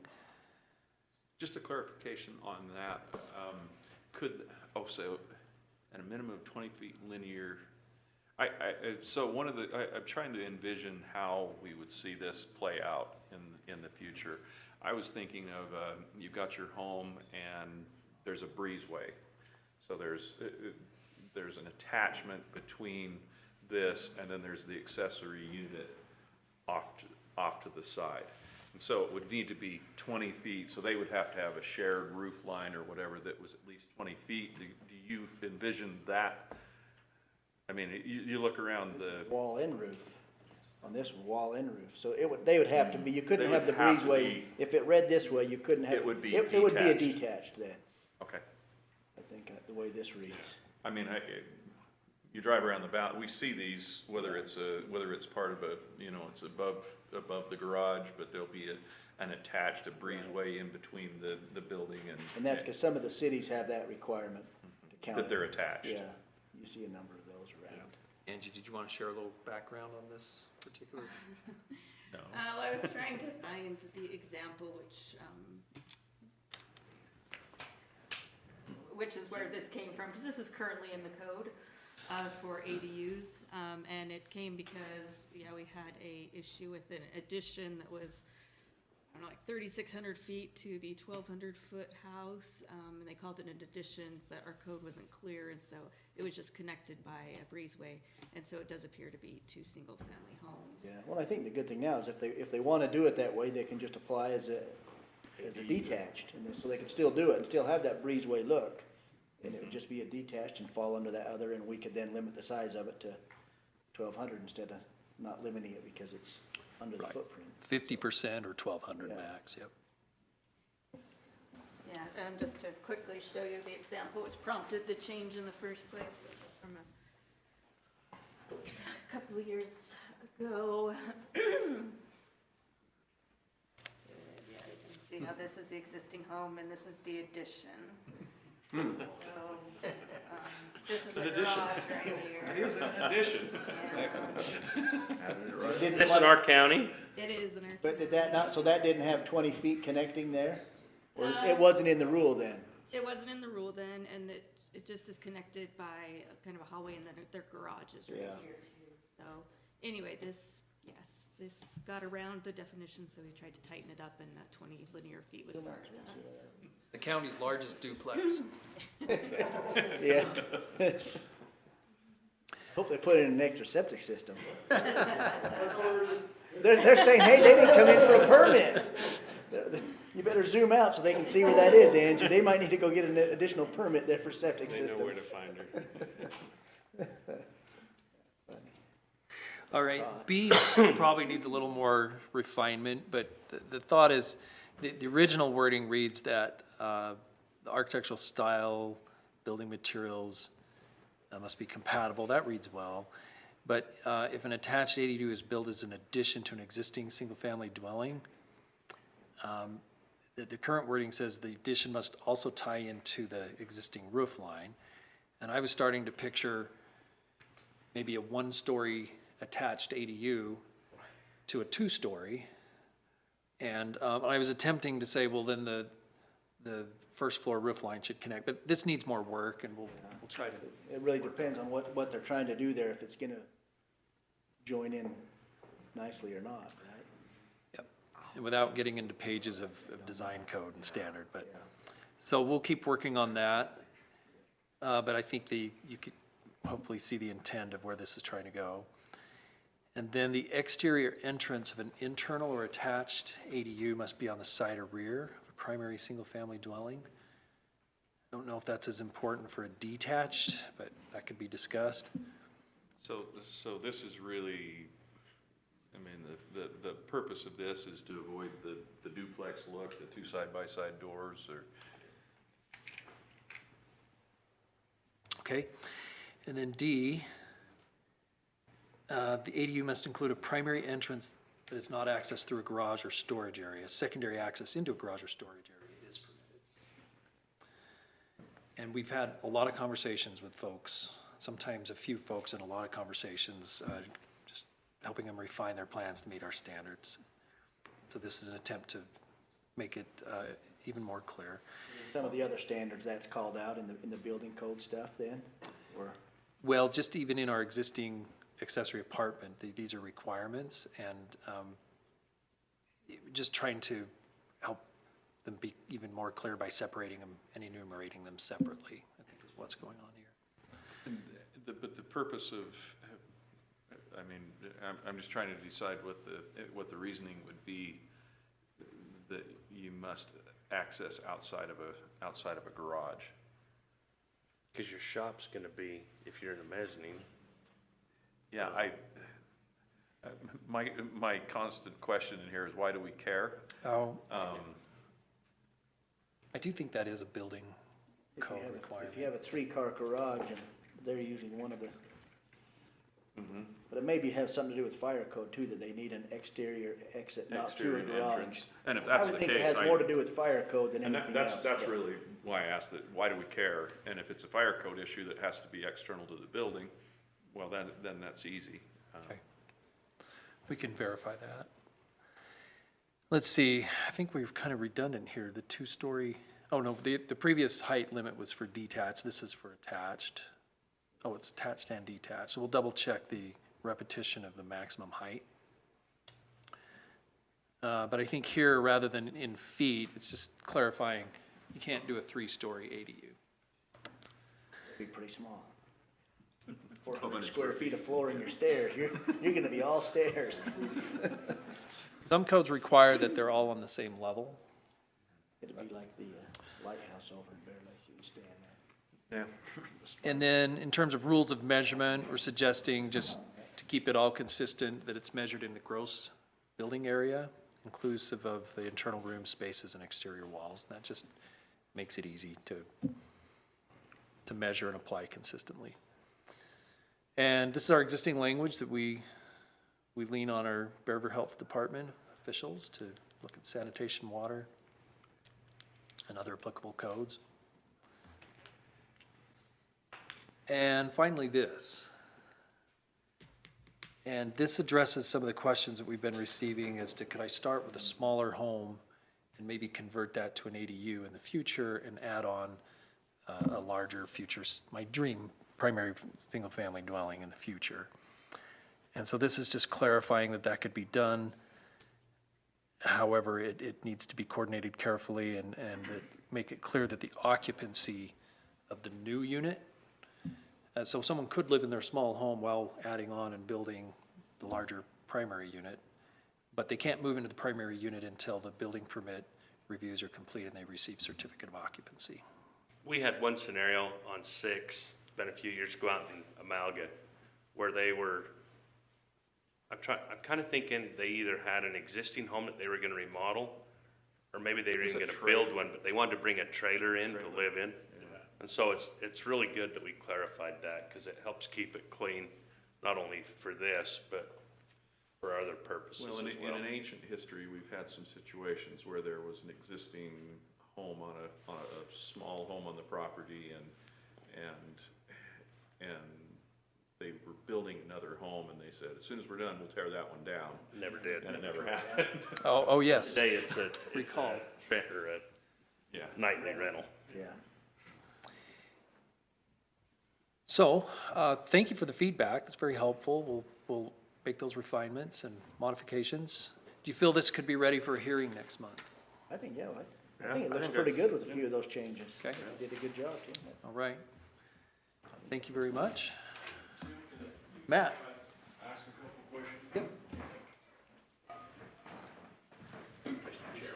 Along with that, I think if we're looking at doing this, we might want to look in the road manual too, just to make sure that we don't necessarily have ADUs in there. You start having an attached one, we might want to put some language into the road manual, to clarify, do they need to bring that access?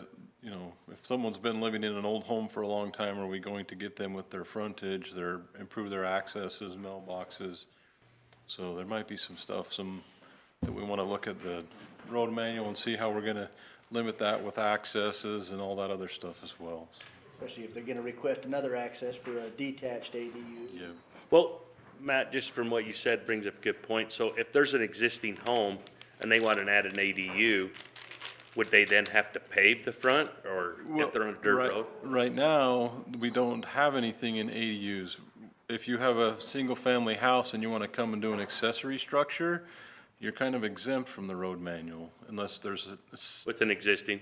Yes, unless there's health and safety. If you build an accessory, you're kind of exempt from the road manual. And really right now, the only thing that we're catching with the road manual is a new single-family home.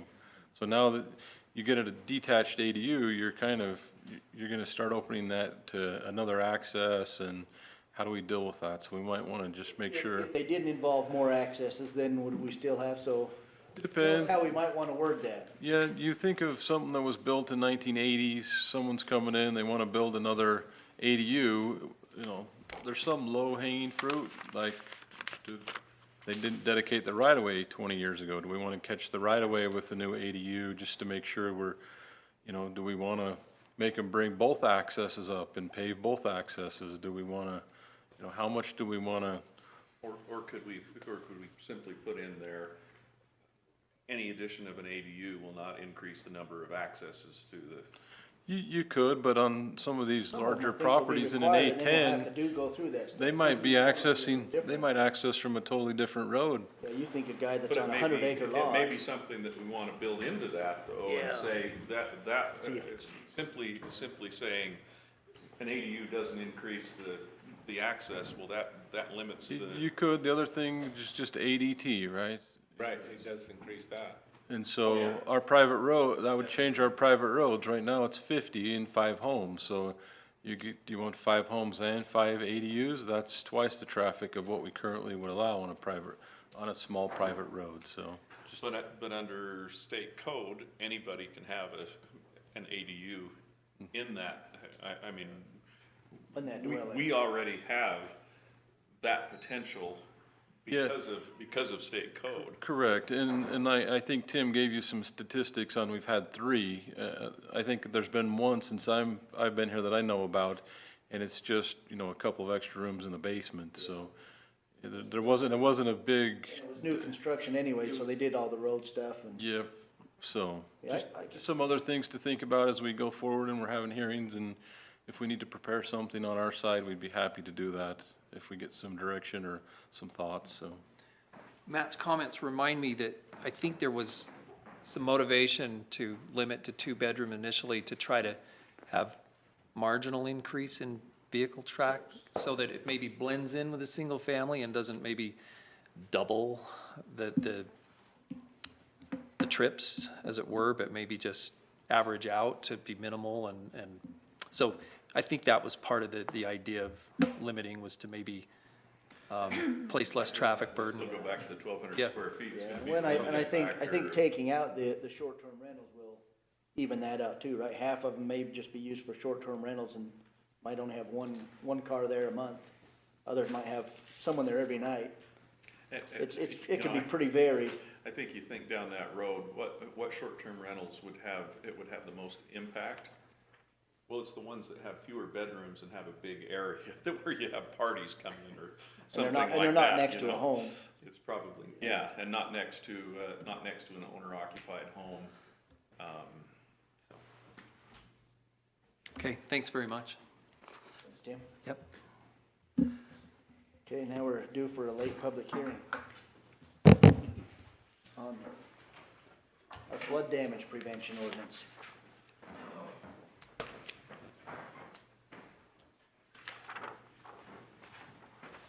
I wasn't gonna stop you.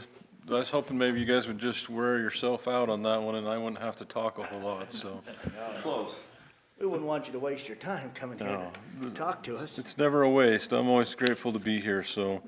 I know we met last month. We had some discussion. I don't really have anything formally prepared other than to answer questions. I can run through scenarios.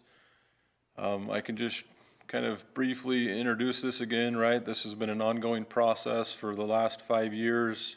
We have a very hard date of May 9th to update the flood damage prevention ordinance per FEMA. So we're trying to get ahead of that. Tim and I spoke, we thought that if maybe you guys had more questions or weren't quite ready or wanted to do some more personal discussion, that we probably could wait 1 month, but it would start to really push us into a cramp, so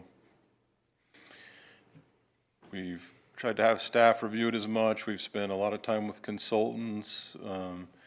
If you guys don't have any changes, we will send it off to the state and FEMA for their approval. So we're getting a lot of eyes on this. So I'm happy to answer any questions. How close are you to a final draft? We feel like this is pretty close. Maybe a few technical things. Taylor walked out. There's a couple of blank boxes for fines for violations. So we need the attorneys to weigh in a little bit and make sure that we're meeting, what for fines and penalties, that we're not exceeding the state code. There might be some punctuation, so there might be some small technical changes. But as far as the way it's reading, as far as what's required in A zones, AE zones, flood elevation certificates, those types of things, we don't have any intent on changing any substantial language or code requirements. What are you looking from this body? A recommendation? to the Recommendation, council? yep, that we've gone through the land use, and because this does affect where you can build your house, how you can build your house, so it is kind of considered a land use. And so, that'll have to come through you guys and forward a recommendation on to the county council for final approval in the ordinance.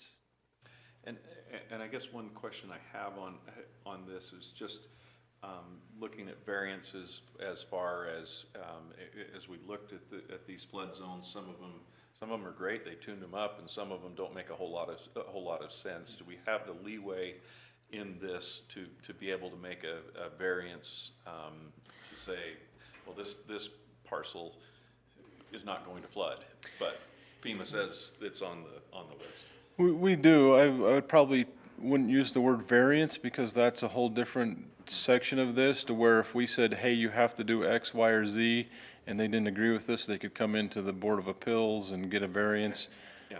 One of those types of variances would be some historic structure that's been there for, especially back east, you use that example, some historic monument building that's built in the floodway 200 years ago, and they want to come in and do a little bit of remodeling to it. Now an ordinance would make them like raise this building. So there is that would be a variance. Ours gives us the engineering judgment to go out and say, hey, we recognize that this is probably not mapped correctly, and we would like your engineer, or the county can provide some kind of engineering support to further define what really is that floodplain, and then use that updated best available data to manage this ordinance. And that was the intent that I was looking for. Yes. Wrong word. Yes. So we've tried to build that in, knowing that a lot of the places where they have come in and updated the floodplain is mostly in the municipalities. It's still in the rural areas. It's still very unmapped. Not a lot of data, not a lot of hydraulic calculations. So we still wanted to make sure that we had that ability, and we weren't going to put undue hardship on people that were trying to build somewhere where historically it's not the floodplain, but maybe FEMA has it mapped wrong. This might be a good spring to see where those lines are. Yep, we may be busy with the flood, but it will also help some of these people realize that we're out there for their own good, and we're not trying to prohibit construction. We're just trying to health and safety and trying to keep people out of those flood zones. So, great. Again, I'm happy to do scenarios, questions. Chris, you were gone last time, so if you have any questions, if you guys need some more time, I think, again, you have it, but then it puts us at, we can't mess up from there on out, or we're going to be in trouble. So I would, unless there's big questions, I would. This is probably a small question. I mean, it's Okay. just caught my attention because I deal with these things at work, and I'm seeing a no-rise certification definition that goes down to the 100th of a foot. Like as a no-rise is 0.00 feet. Okay. Which I'm curious if that came from FEMA. It does come from FEMA. That's where they have a defined floodway. So they're going to say, hey, if we have a defined floodway, which I would be very reluctant to say that all the new stuff we're getting, if we even have that, we might have it in a couple of places. So we're still not really going to be at that level where we're managing that. But if we do have a floodway with base flood elevations, and FEMA has a very detailed study, that's going to come from FEMA that says, if you're going to come into this floodway, which is where your velocities are, that's where your streams are for sake of discussion. If you start raising that up, you're right, it is very small, but that would come from FEMA. Yeah, that kind of confuses me, just because, that's so granular. Like, even if your model spits out hundredths of a foot, I would question the accuracy of that. That's a good one to know, Chris. I will make sure that we haven't put that any above what FEMA requires. Usually what that will do is kick you into having to work with FEMA, and if you are going to change it by more than that, then it's going to put in some other calculations and possibly a LOMAR or something like that so that it's not ruining the floodplain calculations for everyone else along that section. I mean, like just a tenth of a foot, around an inch or something like that. We don't want to. That much noise in your We don't mouth. want to regulate, our intent is not to regulate that any more than what the minimum would be required by FEMA. Right. And at least the engineers I work with, they generally don't have a problem, if it's a tenth or less than a tenth. Yeah. But going to the hundredth, I'm like, wow. It's pretty subjective. Yeah. All of our calculations are still calculations, right? So. No, thanks for answering that question. That's something I noticed. Any other questions? Anything I can do to help? No, thanks. I guess we should have officially opened our public hearing. Yeah, we can do that now for Deveron. We better do it and open it and close it if we need to. I move we open the public hearing. I'll second it. All in favor? Aye. Anyone from the public that would like to comment? Just got one, okay. I'll make a staff comment when you close or now. Motion to close the public hearing, anyone? So moved. Second. All in favor? Aye. Okay, all right. Dirk Anderson, Interim Director of Development Services. In the last 7 months that I've been serving in that position, I literally cannot count the number of issues we've had that have affected from flood issues with different parcels and different lots coming in for consideration. And the challenge that we've had primarily is the code limits us. And I would just like to say that I think that these changes that Matt has produced, I know that they are coming because the authorities above us are asking for us to update it, but they couldn't come at a better time. They're good changes. Also, I might note, and I might add my particular enthusiasm with the change of making the flood administrator not be the development services director. Our current code has that as such, and that needs to be changed. The former and now the current interim director of development services have 0 certifications in any sort of flood specialties. However, Matt happens to have those right now, and so I like the fact that our code will come into compliance or come to meet what we've actually are producing. Anyway, so I actually would really encourage this body to get this guy along to the council, and we can continue to tweak, and if you guys come up with any additional changes that you like, we definitely want to hear about them and make those. Where this code is in a much different spot than the previous code we just talked about. Tim did a bunch of research and brought it all to you, and you were able to go through line by line and say, yeah, not so much, but we really like these things. This one's he's really been working on it for a while, so it's at a different spot. So I just want to add my confidence to any that you might need or want, that this is a good thing to do. And so just want to add my support. You have a question earlier for? No, Hey, just curious, Matt.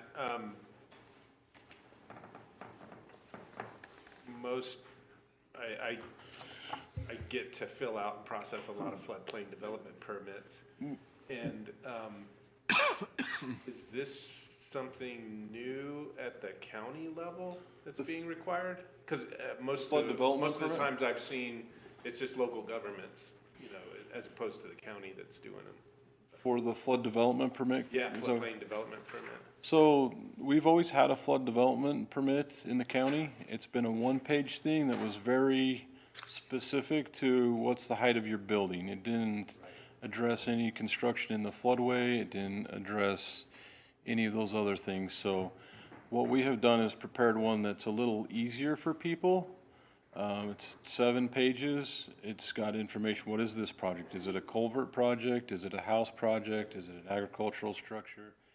So that's an internal thing that can be changed at any point in time. So Is the requirement to do one? Yes. From FEMA. FEMA's requiring counties to do that now? Yes. Oh, okay. Yep. In unincorporated areas, I guess. It isn't because if we don't adopt one, then anyone in the county can't get. No, the way FEMA reads is that you have to have some kind of a permitting process. So what's on your flood development permit is not necessarily regulated by FEMA, but any type of building or any type of development, you have to go through a permitting process. So the city should have one of those too, Chris. Yeah, it's, generally, that's what I see, is that it's a city process, not necessarily a county. So we're only in the unincorporated. So if you come into Logan, you're not gonna deal with me or our flood development code or our permitting process. This is just gonna be in the unincorporated part. But the deadline to update this was triggered because of the new FEMA maps. That's correct. They've gone through all their process, they got through all their hurdles, and from that date that they set, that May 9th is 6 months from that deadline, so. And if we miss that deadline and we don't have an adopted new ordinance, they just pretty much put everyone's flood insurance on hold. As kind of a way to twist our arm and make us get it approved. Well, I've read through it a couple times, and Chris is probably the best one to read through it a couple more times, and Yeah, Chris, if there's he stuff, deals with it every day. we value your comments, Chris, so we're hoping from your professional experience that if you see something there that might be problematic or that's not plain language, we welcome your comments. We want to make sure that it's the best thing that we can put forward. We understand there might be something we miss, and we might have some small changes down the road, but we have tried to turn over every rock in every situation we possibly could.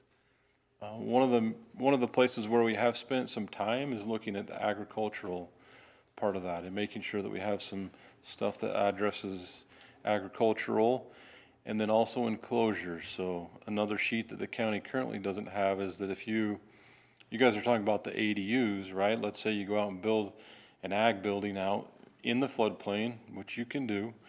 You do everything correctly, and you have, a lower floor down there that's for storage.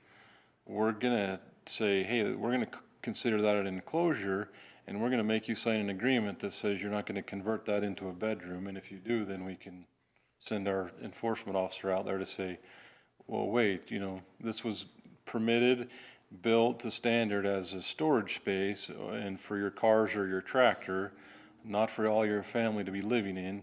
And so anything below that base flood elevation would be considered an enclosure, and FEMA would like people to regulate those so that they're not converted, or that they don't come in and do building that would prohibit water to flow through it or to make that a hazard. So again, most of that's come from issues we've had, or issues FEMA's had. Especially along the coastlines, they'll have these apartments that are 2 stories, and they put, one day you see they got a little bit of sheathing on the side, and then the next day they got a little more sheeting, and pretty soon that where they used to park their car is now an apartment. And so these enclosures over time morph into something that's more so than what was permitted at the start. I think you guys should have a copy of the old one and what we've changed, so that some of it's just putting things in alphabetical order. We've added definitions. Crawl spaces got a pretty good section, but most of that's taking exactly what FEMA wants, sticking it in, and then just a few little things here and there that make it easier for us to manage our floodplains that aren't very good. So, any other questions? Thanks, Matt. Thanks. Thank you. I would entertain a motion to recommend this to the county council for approval with any further review that Chris might have in between now and the county council meeting. No, If you look through it enough, we might be good to go all the way. I had very minor comments, and those have been answered, so. Perfect. Well, then I'll look for a motion to send it on. So moved. I'll second it. All in favor? Aye. Perfect. Thanks, Matt.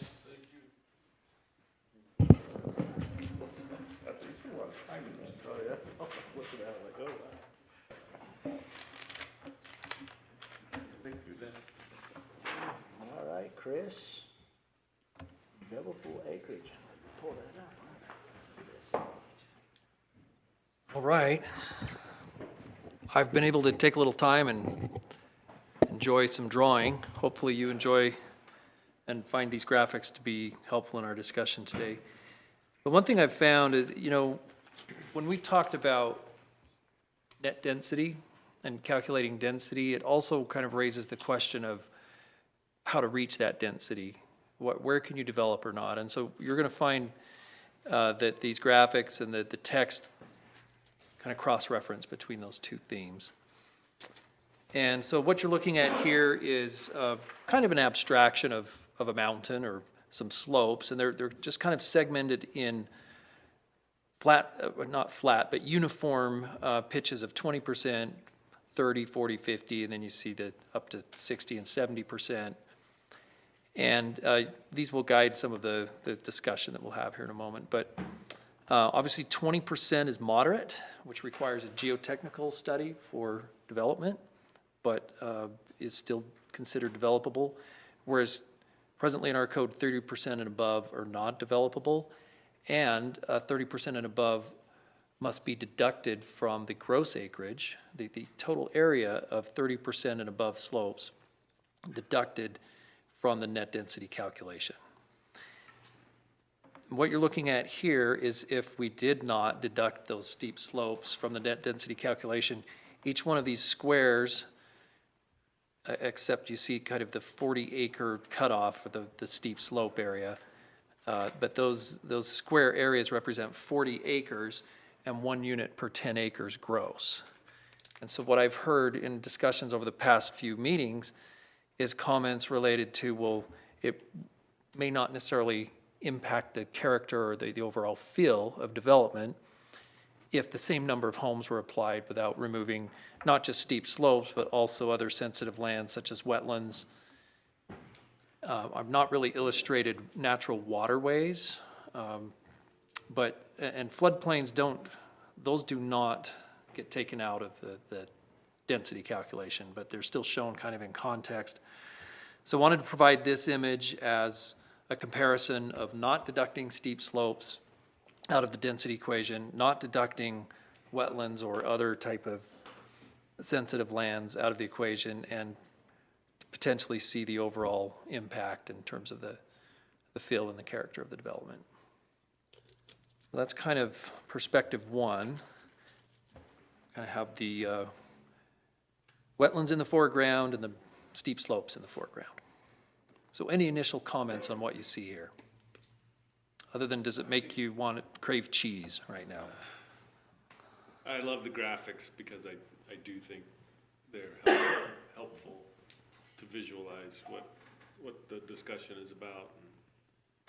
And, we've got a zoning ordinance that, for the A10 area, if you don't have any sensitive lands on your property, you can still cluster those lots.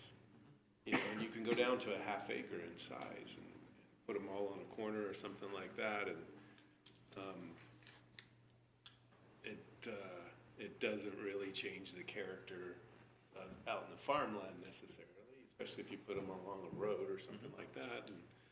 And so it sort of makes sense to think through this and see if taking that out of the developable area really makes sense at this zoning level. Thank you for the comment. And I do want to acknowledge something that Angie brought up last meeting, and that is the question of if we start to see even a greater percentage of the site covered by steep slopes or sensitive areas and there's just a small remnant remaining, does the allowed density fit within that area? And I've taken a stab at some text to try and address that, which we'll look at in just a moment. So Meaning the surrounding area? Well, meaning that the physical area of that property. So maybe if you had a 100-acre parcel that could have 10 homes, but there's only 2 acres that are really flat enough to build a home on. That's right. Right, well, yeah. Then you'd be limited because. Then you're bumping up against the minimum lot size and area for septic and that sort of thing. And so you're not going to get 10 lots. Yeah. Correct. So I'll address that not through graphics, but through text in just a moment after we review some more images. That's pretty extreme, where you would find. Yeah, but it wouldn't be. Only 2 acres. Only 2 acres developable out of 100, but possible. Yeah. Okay, and then this variation just shows that there could be some buildable area less than 30% at, say, the top, and let's say somebody wants a nice view lot up there, but under our current code, a private drive or road, only a public road is allowed through 30% or greater slopes. And so this just kind of depicts what if they were able to build a road or a drive and kind of, what do you call that, when you traverse up and meet private road and private drive standards. Now, I'm very open to feedback from other staff. I will acknowledge that we've not had time to coordinate this extensively internally. So this is a free-for-all amongst staff and planning commission, and we're all just here with our sleeves rolled up to figure this out together. But I've been trying to do research to find out what the visual impact might be for cutting roads through slopes that start to approach over 50%. I'm still working on that. Matt's going to have some perspective on that, Dirk, and others may have some perspective on that. And so that's kind of where this graphic comes in. You get sort of a profile view of when you start to exceed 50%, what does that 60, 70% look like? Technically, yes, you can build roads, and we have roads that traverse up and kind of. It's tough construction, expensive construction. They really want that house. And visual construction. It affects the amount of cut and fill, right? Yeah, absolutely. And then what does that do visually? What kind of, and so I haven't gotten into full research of this, but it's a question that I have, at least as one staff member. Yeah. And what does it mean, particularly in our mountain bench areas and our FR40 areas? This is just another graphic from I think a very helpful website that focuses on how to attempt to revegetate some of these areas. And so here's an example of a property where I noticed that measured that the slopes appear to be over 50%, just based on some of this data that we have in a really nice application that gives us this perspective. This is kind of an island of private property and the ocean of Forest Service land surrounding it. Very steep slopes, and you kind of zoom into the property and you see a drainage, you see beaver ponds. And it does touch a Forest Service road. And so if they were to receive access permit from the Forest Service, then there'd be quite a bit of cut and fill down into this area. And so I just provide that as a perspective as we look at now the FR40 area. And this is going back to primarily a focus on the density calculation that maybe has a different consideration in FR40. What you're looking at here are a number of private parcels that total almost 1,700 acres. And under our current ordinance, where you deduct the sensitive areas, and at least here the red steep slope areas, I've just approximated what those red area coverages are. And you see, for example, parcel to the left, I'm estimating 70% steep slopes. And what would the net density or number of cabins, if you did a cabin subdivision, be, or seasonal cabin? And so that's what this calculation is, and I've come up with this 21 cabins under our current ordinance, based on the assumptions for deducting. Yeah, if you didn't have any restrictions, 42 is what you could get, right? Correct. So pretty close there. I mean, maybe you're correct and I'm slightly off, but that's right. So there's no restrictions in the gross 41. And then this idea of counting 50%, you get half the density in those sensitive areas would result in kind of a midpoint of 28.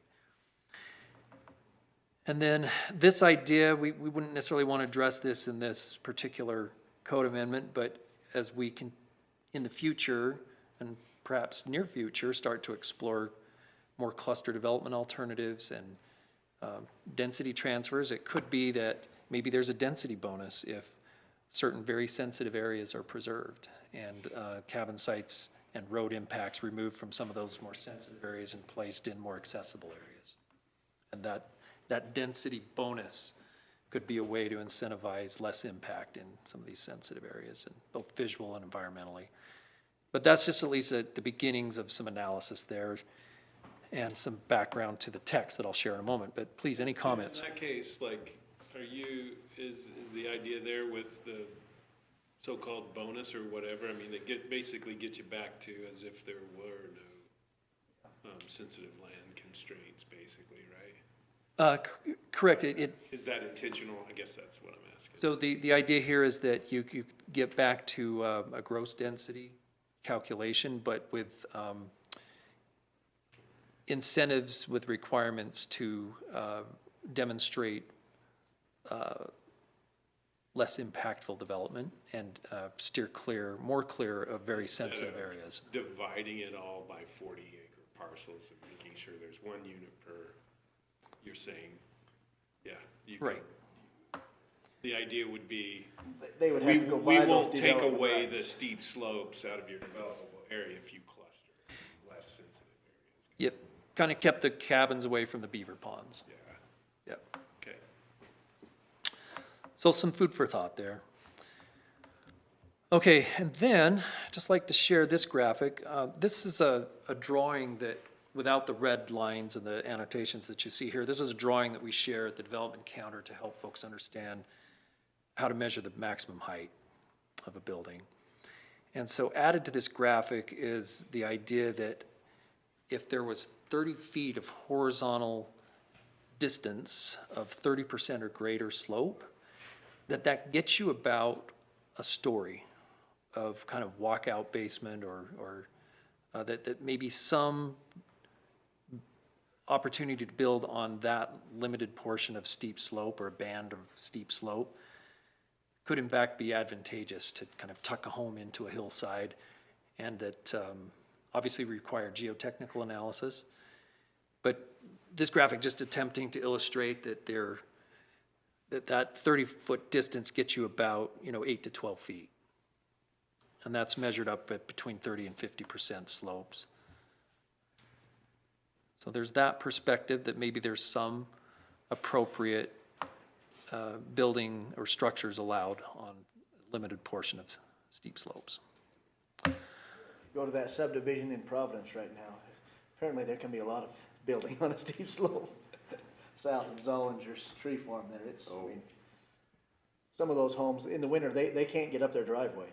Yeah, some of those end up with 2 stories of between the front of the home and the bottom of the basement. It's just 2 stories down, right? Some of them one, and the lots are so small, their driveway's so steep, in the winter they park on the road because certain days they can't get up their driveway. And their code actually allows 50 horizontal feet. Yeah. So this is a lesser version of that. Okay, here we go with some draft text.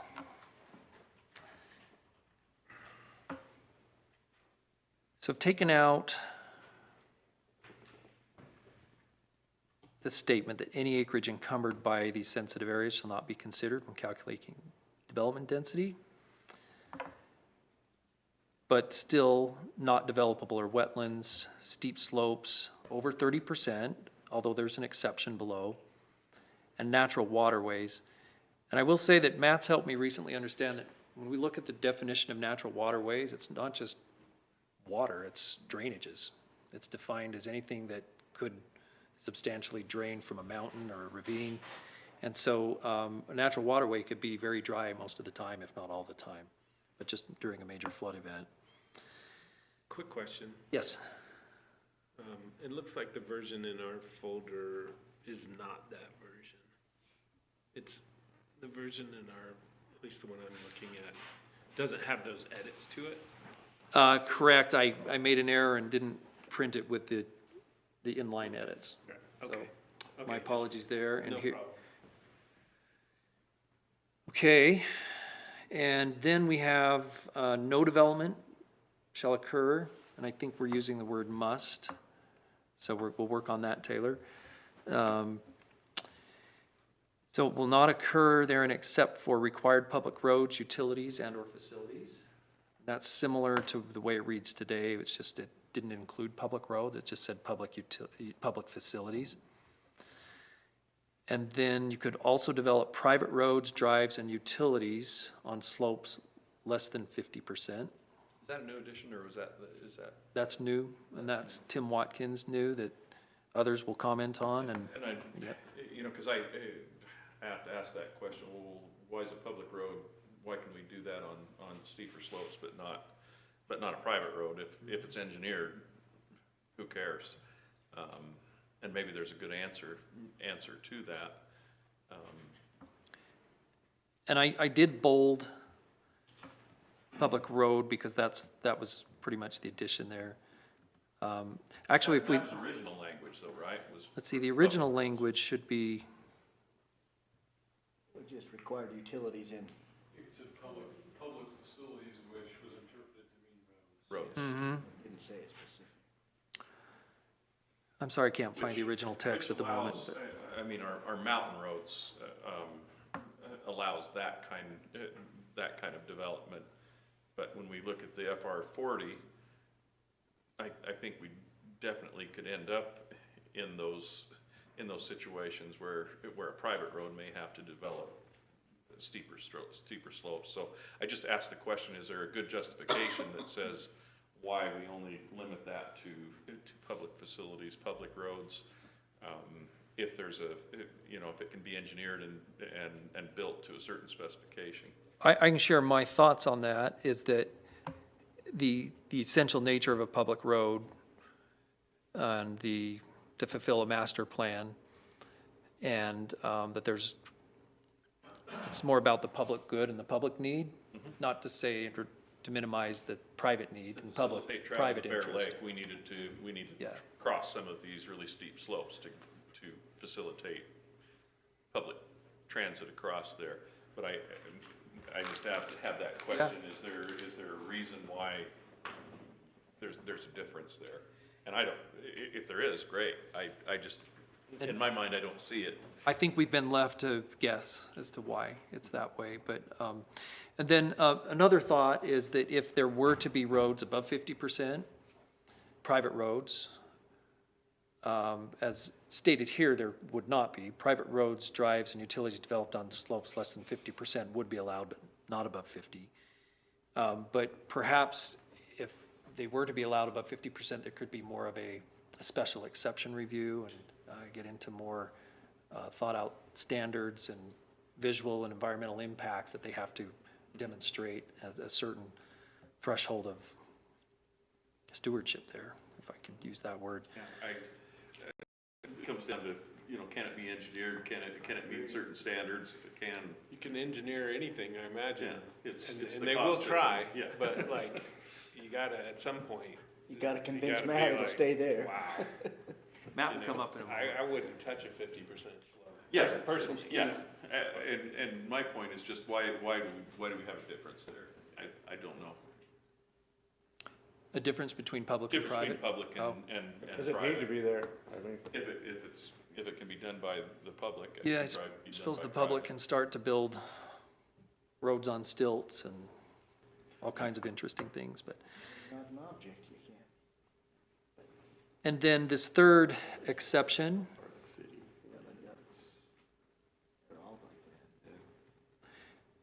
This third exception would be relating to this graphic, that structures built on slopes between 30 and 50% over a horizontal distance of 30 feet, measured perpendicular to the contour lines. You could build a structure on that. Again, with the geotechnical report. Okay, here's some rough language playing with the density definition. The number of acres, doesn't read net anymore, struck there.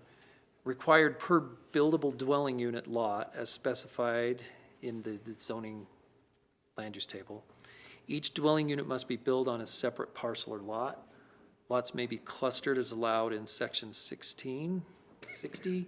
And then I put an example, a 32-acre parcel in the A10 zone would potentially allow for up to 3 subdivided lots. These lots could be as small as a half acre, with the undeveloped portion of property reserved as an agricultural remainder parcel or natural open space parcel area. And that's language in that particular section of the subdivision ordinance. And then this statement: the density or total number of dwelling units may be reduced if all development standards required in this, title and other applicable county and state code requirements cannot be met. There's probably a better way to word this, but I hope the intent of where this could go is clear enough for some feedback and discussion. And then developable acreage. This is what you've already recommended to council, to remove the the public rights of way and public parks from the density calculation. And then I found in one other location in cluster subdivision option is that it did talk about the density again here. Maximum density or number of lots allowed is based on the density standards, and I just refer back to the new definition or revised definition. And that there may be a determination by land use authority, or as determined by the land use authority, to be in accordance with applicable county or state code. So that's what I have, and I hope you could share your thoughts and see if this is headed down the right direction. I think it is. That's my quick look at that is, yeah, I think that's a lot what we talked about the last couple times we've discussed it, that it makes more sense to go that direction, and certain parcels of clustering is gonna work better to not have the sprawl potentially on the farmland. If we can fit more homes on those pieces that aren't really great to farm anyways, and in the past they're just not allowed to because either half of it's wetland or half of it's steep slopes, but there's enough there to get that number of lots on there. I think it's a good start. Would you like to hear from other staff? I'd like to hear, yeah, especially from Matt with engineering stuff, if he's got any good insights for or against, or changes we might want to add in there. Like pictures or text on the screen? Neither. I think Devron had some good stuff when I talked to him the other day too about just buildable space, so you might want to invite him to come up as well. But I haven't had a chance to look at and mirror other communities or county codes for this particular case. As you guys have been talking, you guys have hit kind of my same feeling, is that do we want to limit where they can build or not build? Do we want to just let the natural engineering cost govern that? You know, if we're going to let private roads go only to 50%, that's still pretty steep. But is there going to be some little circumstance that we didn't Where it needs to go 60%. recognize, and can I, if I have a cabin space and I have a little spot, can I come in and fill that, and can I change that from 50% to 30%? And so there's a lot of just little nuances that you never know what you're going to run into. And so until I had a better feel for other codes and places that maybe deal with this a lot, I know Park City, those places are dealing with it. I'm still, my opinion currently is still that you let the engineers and the price govern kind of what you can do in those areas, because it's gonna get very expensive to build roads at 30%, and they're not gonna meet our code. So, you know, if someone wants to build a road up a 50% slope, we still have codes that say you need to meet this and the width and the slope and Can you get that fire truck out there? so eventually it doesn't matter what the slope is, it may be a 20%. They may not be able to meet our code for the road standards. So so I don't know if we need to limit it in two places if our road manual and our road construction requirements are already going to prohibit, 99% of all 40, 50% slopes. So. With that in mind, how much do we want to take? I mean, there's little things here and there. Can revise some of this with some of those, and maybe talk with some other staff in the meantime too, and get some other input. But yeah, I think that was great, yeah, because if the road manual's already going to restrict it, we don't need to try to figure out how to word that here. We can just take some of that out and say it has to meet the road manual. Dirk, you have some more good insight for us? You got about 30 seconds. Oh, trust me, you're good. Section 17.18.050. That, subsection A, subsection 2, steep slopes. No building, structure, construction, excavation, or land filling shall occur on any area determined to be a steep slope. That is one section of our code I would propose that we just remove. And that's part of the deal. Again, it's not like we're trying to open development to all of these places, It's kind of a mixture of, we have the standards to limit it anyway, and we've got some very specific situations in front of us right now where, and it is a mix, where our code was not applied uniformly in the past. And then people are coming before us and saying, what are you talking about? I can't do this. I've got 8 sections right next to me where it was allowed, and I just need to go through 30 foot of 25, 30% slope, and you're not going to let me do that to get up to my land. So Tim's done a great job, and we're working on all this, but we can commit, by the next meeting to come before you with kind of more refined proposals, looking throughout the whole code as well to take care of some of these things. So thank you. And I'd say that's really what got us to this point, right. was, Some of those- was one particular challenge that we saw, the limitation in the code, and so. I need a motion to extend the meeting for 10 minutes. Minutes? Just Why? kidding. You don't think we'll be done in 10? You're not optimistic. I'm gonna Extend it as long remind as you'd you like. of your comment earlier, which was, oh, we got plenty of time. Well, if you would have kept asking questions, we'd be done. I would just bring, and I know this is not a public hearing or anything, we do have somebody that sat through this Yeah. entire meeting. Just a section. And anyway, that would be my only thought on extending the meeting a few minutes. Well, we got one more item still on there. It'll be very brief. Very brief. Oh my gosh. But yeah, if you Somebody have- better extend the meeting then. With your permission, I'll keep it to 3 minutes or less. How about that? We still, hang Yeah, on. we'll hang on a extend the second. meeting quick. I move that we extend the meeting. I second that. 10 We'll go 10 fif- minutes. we'll go 15 to the 15 same. minutes. Second. All in favor? Aye. Perfect. Okay. Thank you very much. My wife said, "Where are you going?" And I said, "I really want to be for this discussion at this planning commission meeting." And she was really upset with me. So I just want to start off by saying thank you for what you guys do to be here and discuss these. I know it's not a popular thing to be doing with your time. My name's Devron Anderson. I am a private professional land surveyor. I run my own survey company, and I help a lot of people do small subdivisions in a lot of places. I just want to make a comment that I've been very vocal about this with staff and with others, about the idea that the not buildable areas or the sensitive areas would be deducted from the overall developable acreage. That's not the norm that I've encountered in my practice across northern Utah. I'll give you one example.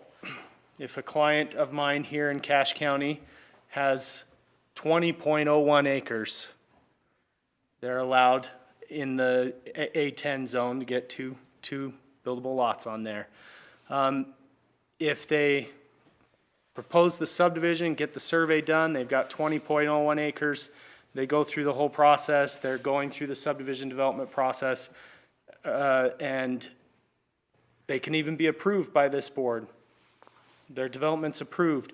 But if at some point we discover that there's 0.02 acres of wetlands somewhere on their property, we're holding that very extreme line of saying, well, you can no longer develop. And I think that's a little frustrating for people. It's definitely frustrating for me as a surveyor, because you don't always see that 0.02 acres of wetland or the 0.02 acres of steep slopes.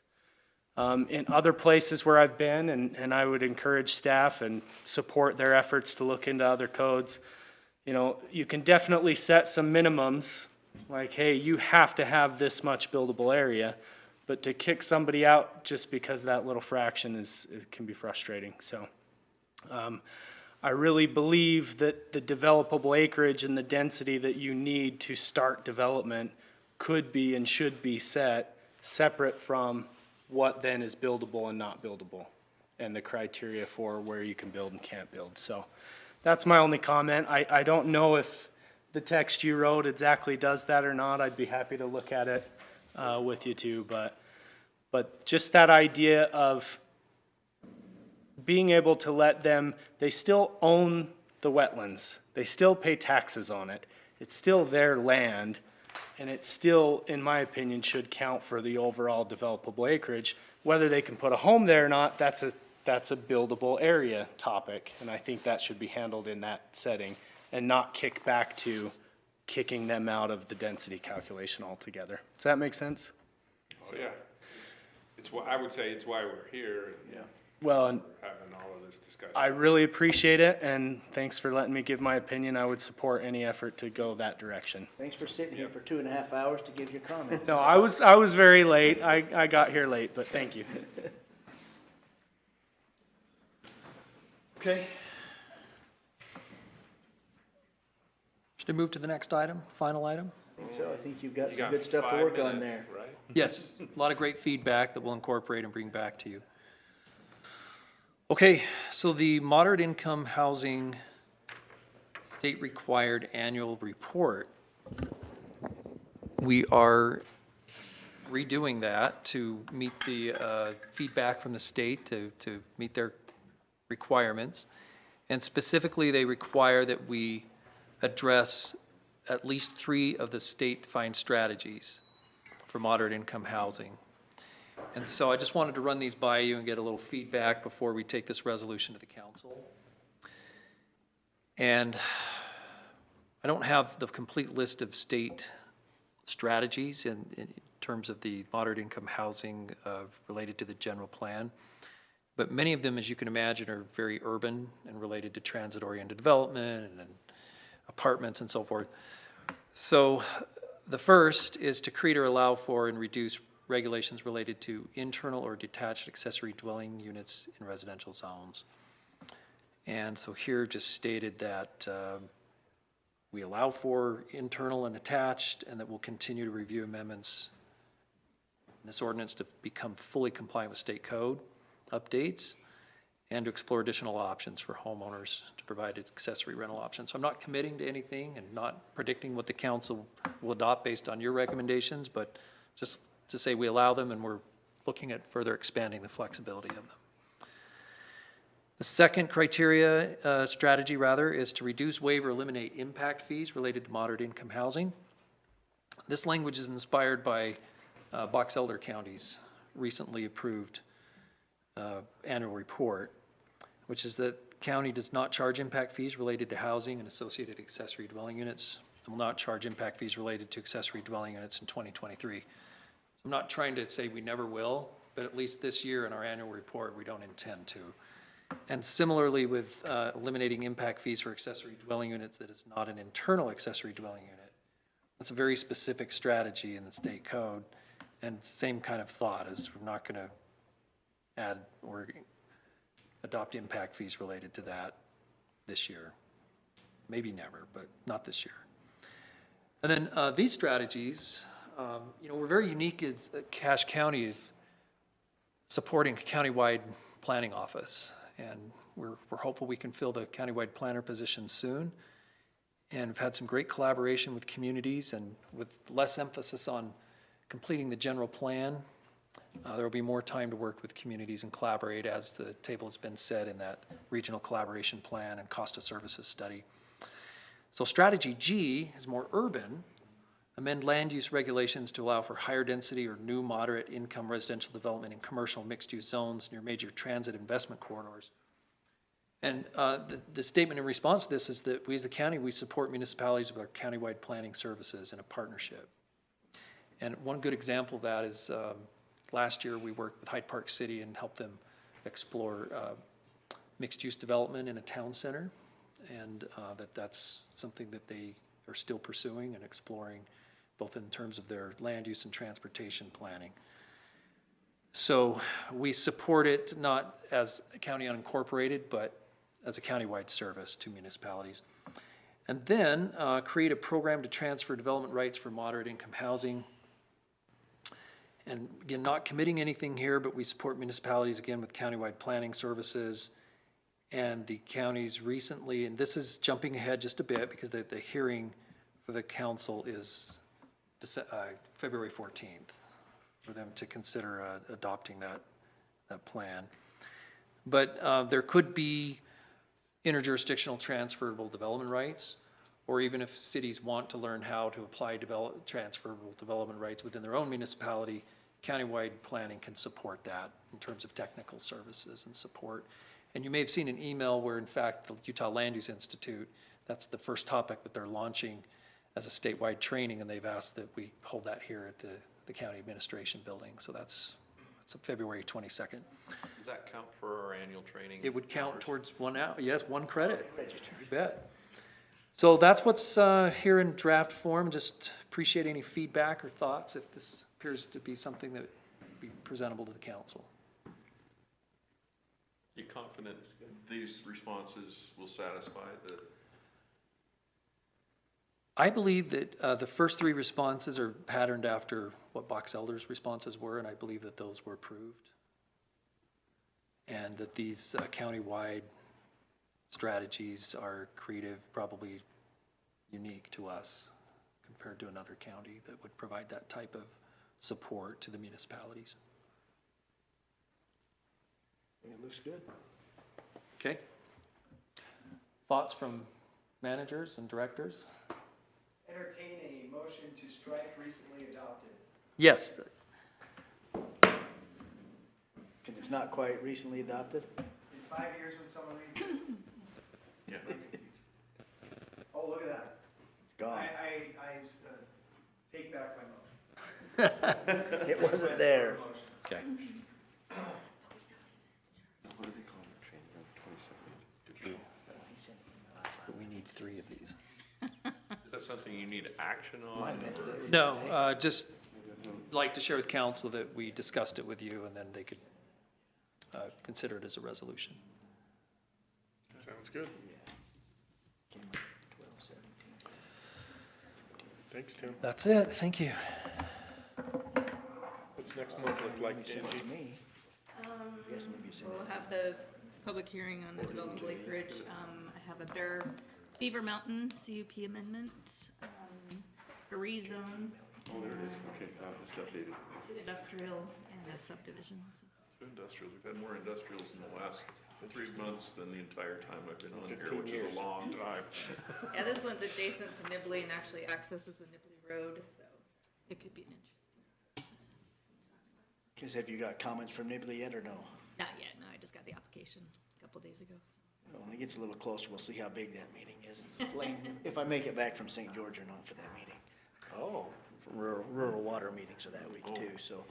I will be down to that as well. Yeah. So just an FYI, Might be short. Thursday, I it's- will be coming back from St. George that day. I am iffy on whether I can make it. Me also. I gotta double check the Thursday afternoon agenda for down there. Well, the other 3 of you are. I'm just- speaking. Oh, he's speaking. Whoa, well. You are vice chair? No, No. Lane is, so, but if he and I are both gone, and it's just you 3. And Brady. And Brady. Yeah, And Brady. if Brady can make it, that's what, yeah, if as long as no one else is gonna be down to gone, we 4. still might be good, but. All right, well, let me know if you do have conflicts. June. I would count me I as hope you're available in no June. to start with. Yeah, it's on the I will 6th. try to make it, but Okay, sounds great. April 6th. March, what's the March one? can't Yeah, remember. March. is the one March we're would talking be the about. second then. Yeah, March 2nd. Yeah, right. Okay, Grab with any that gavel. objections, we'll adjourn, without any objections.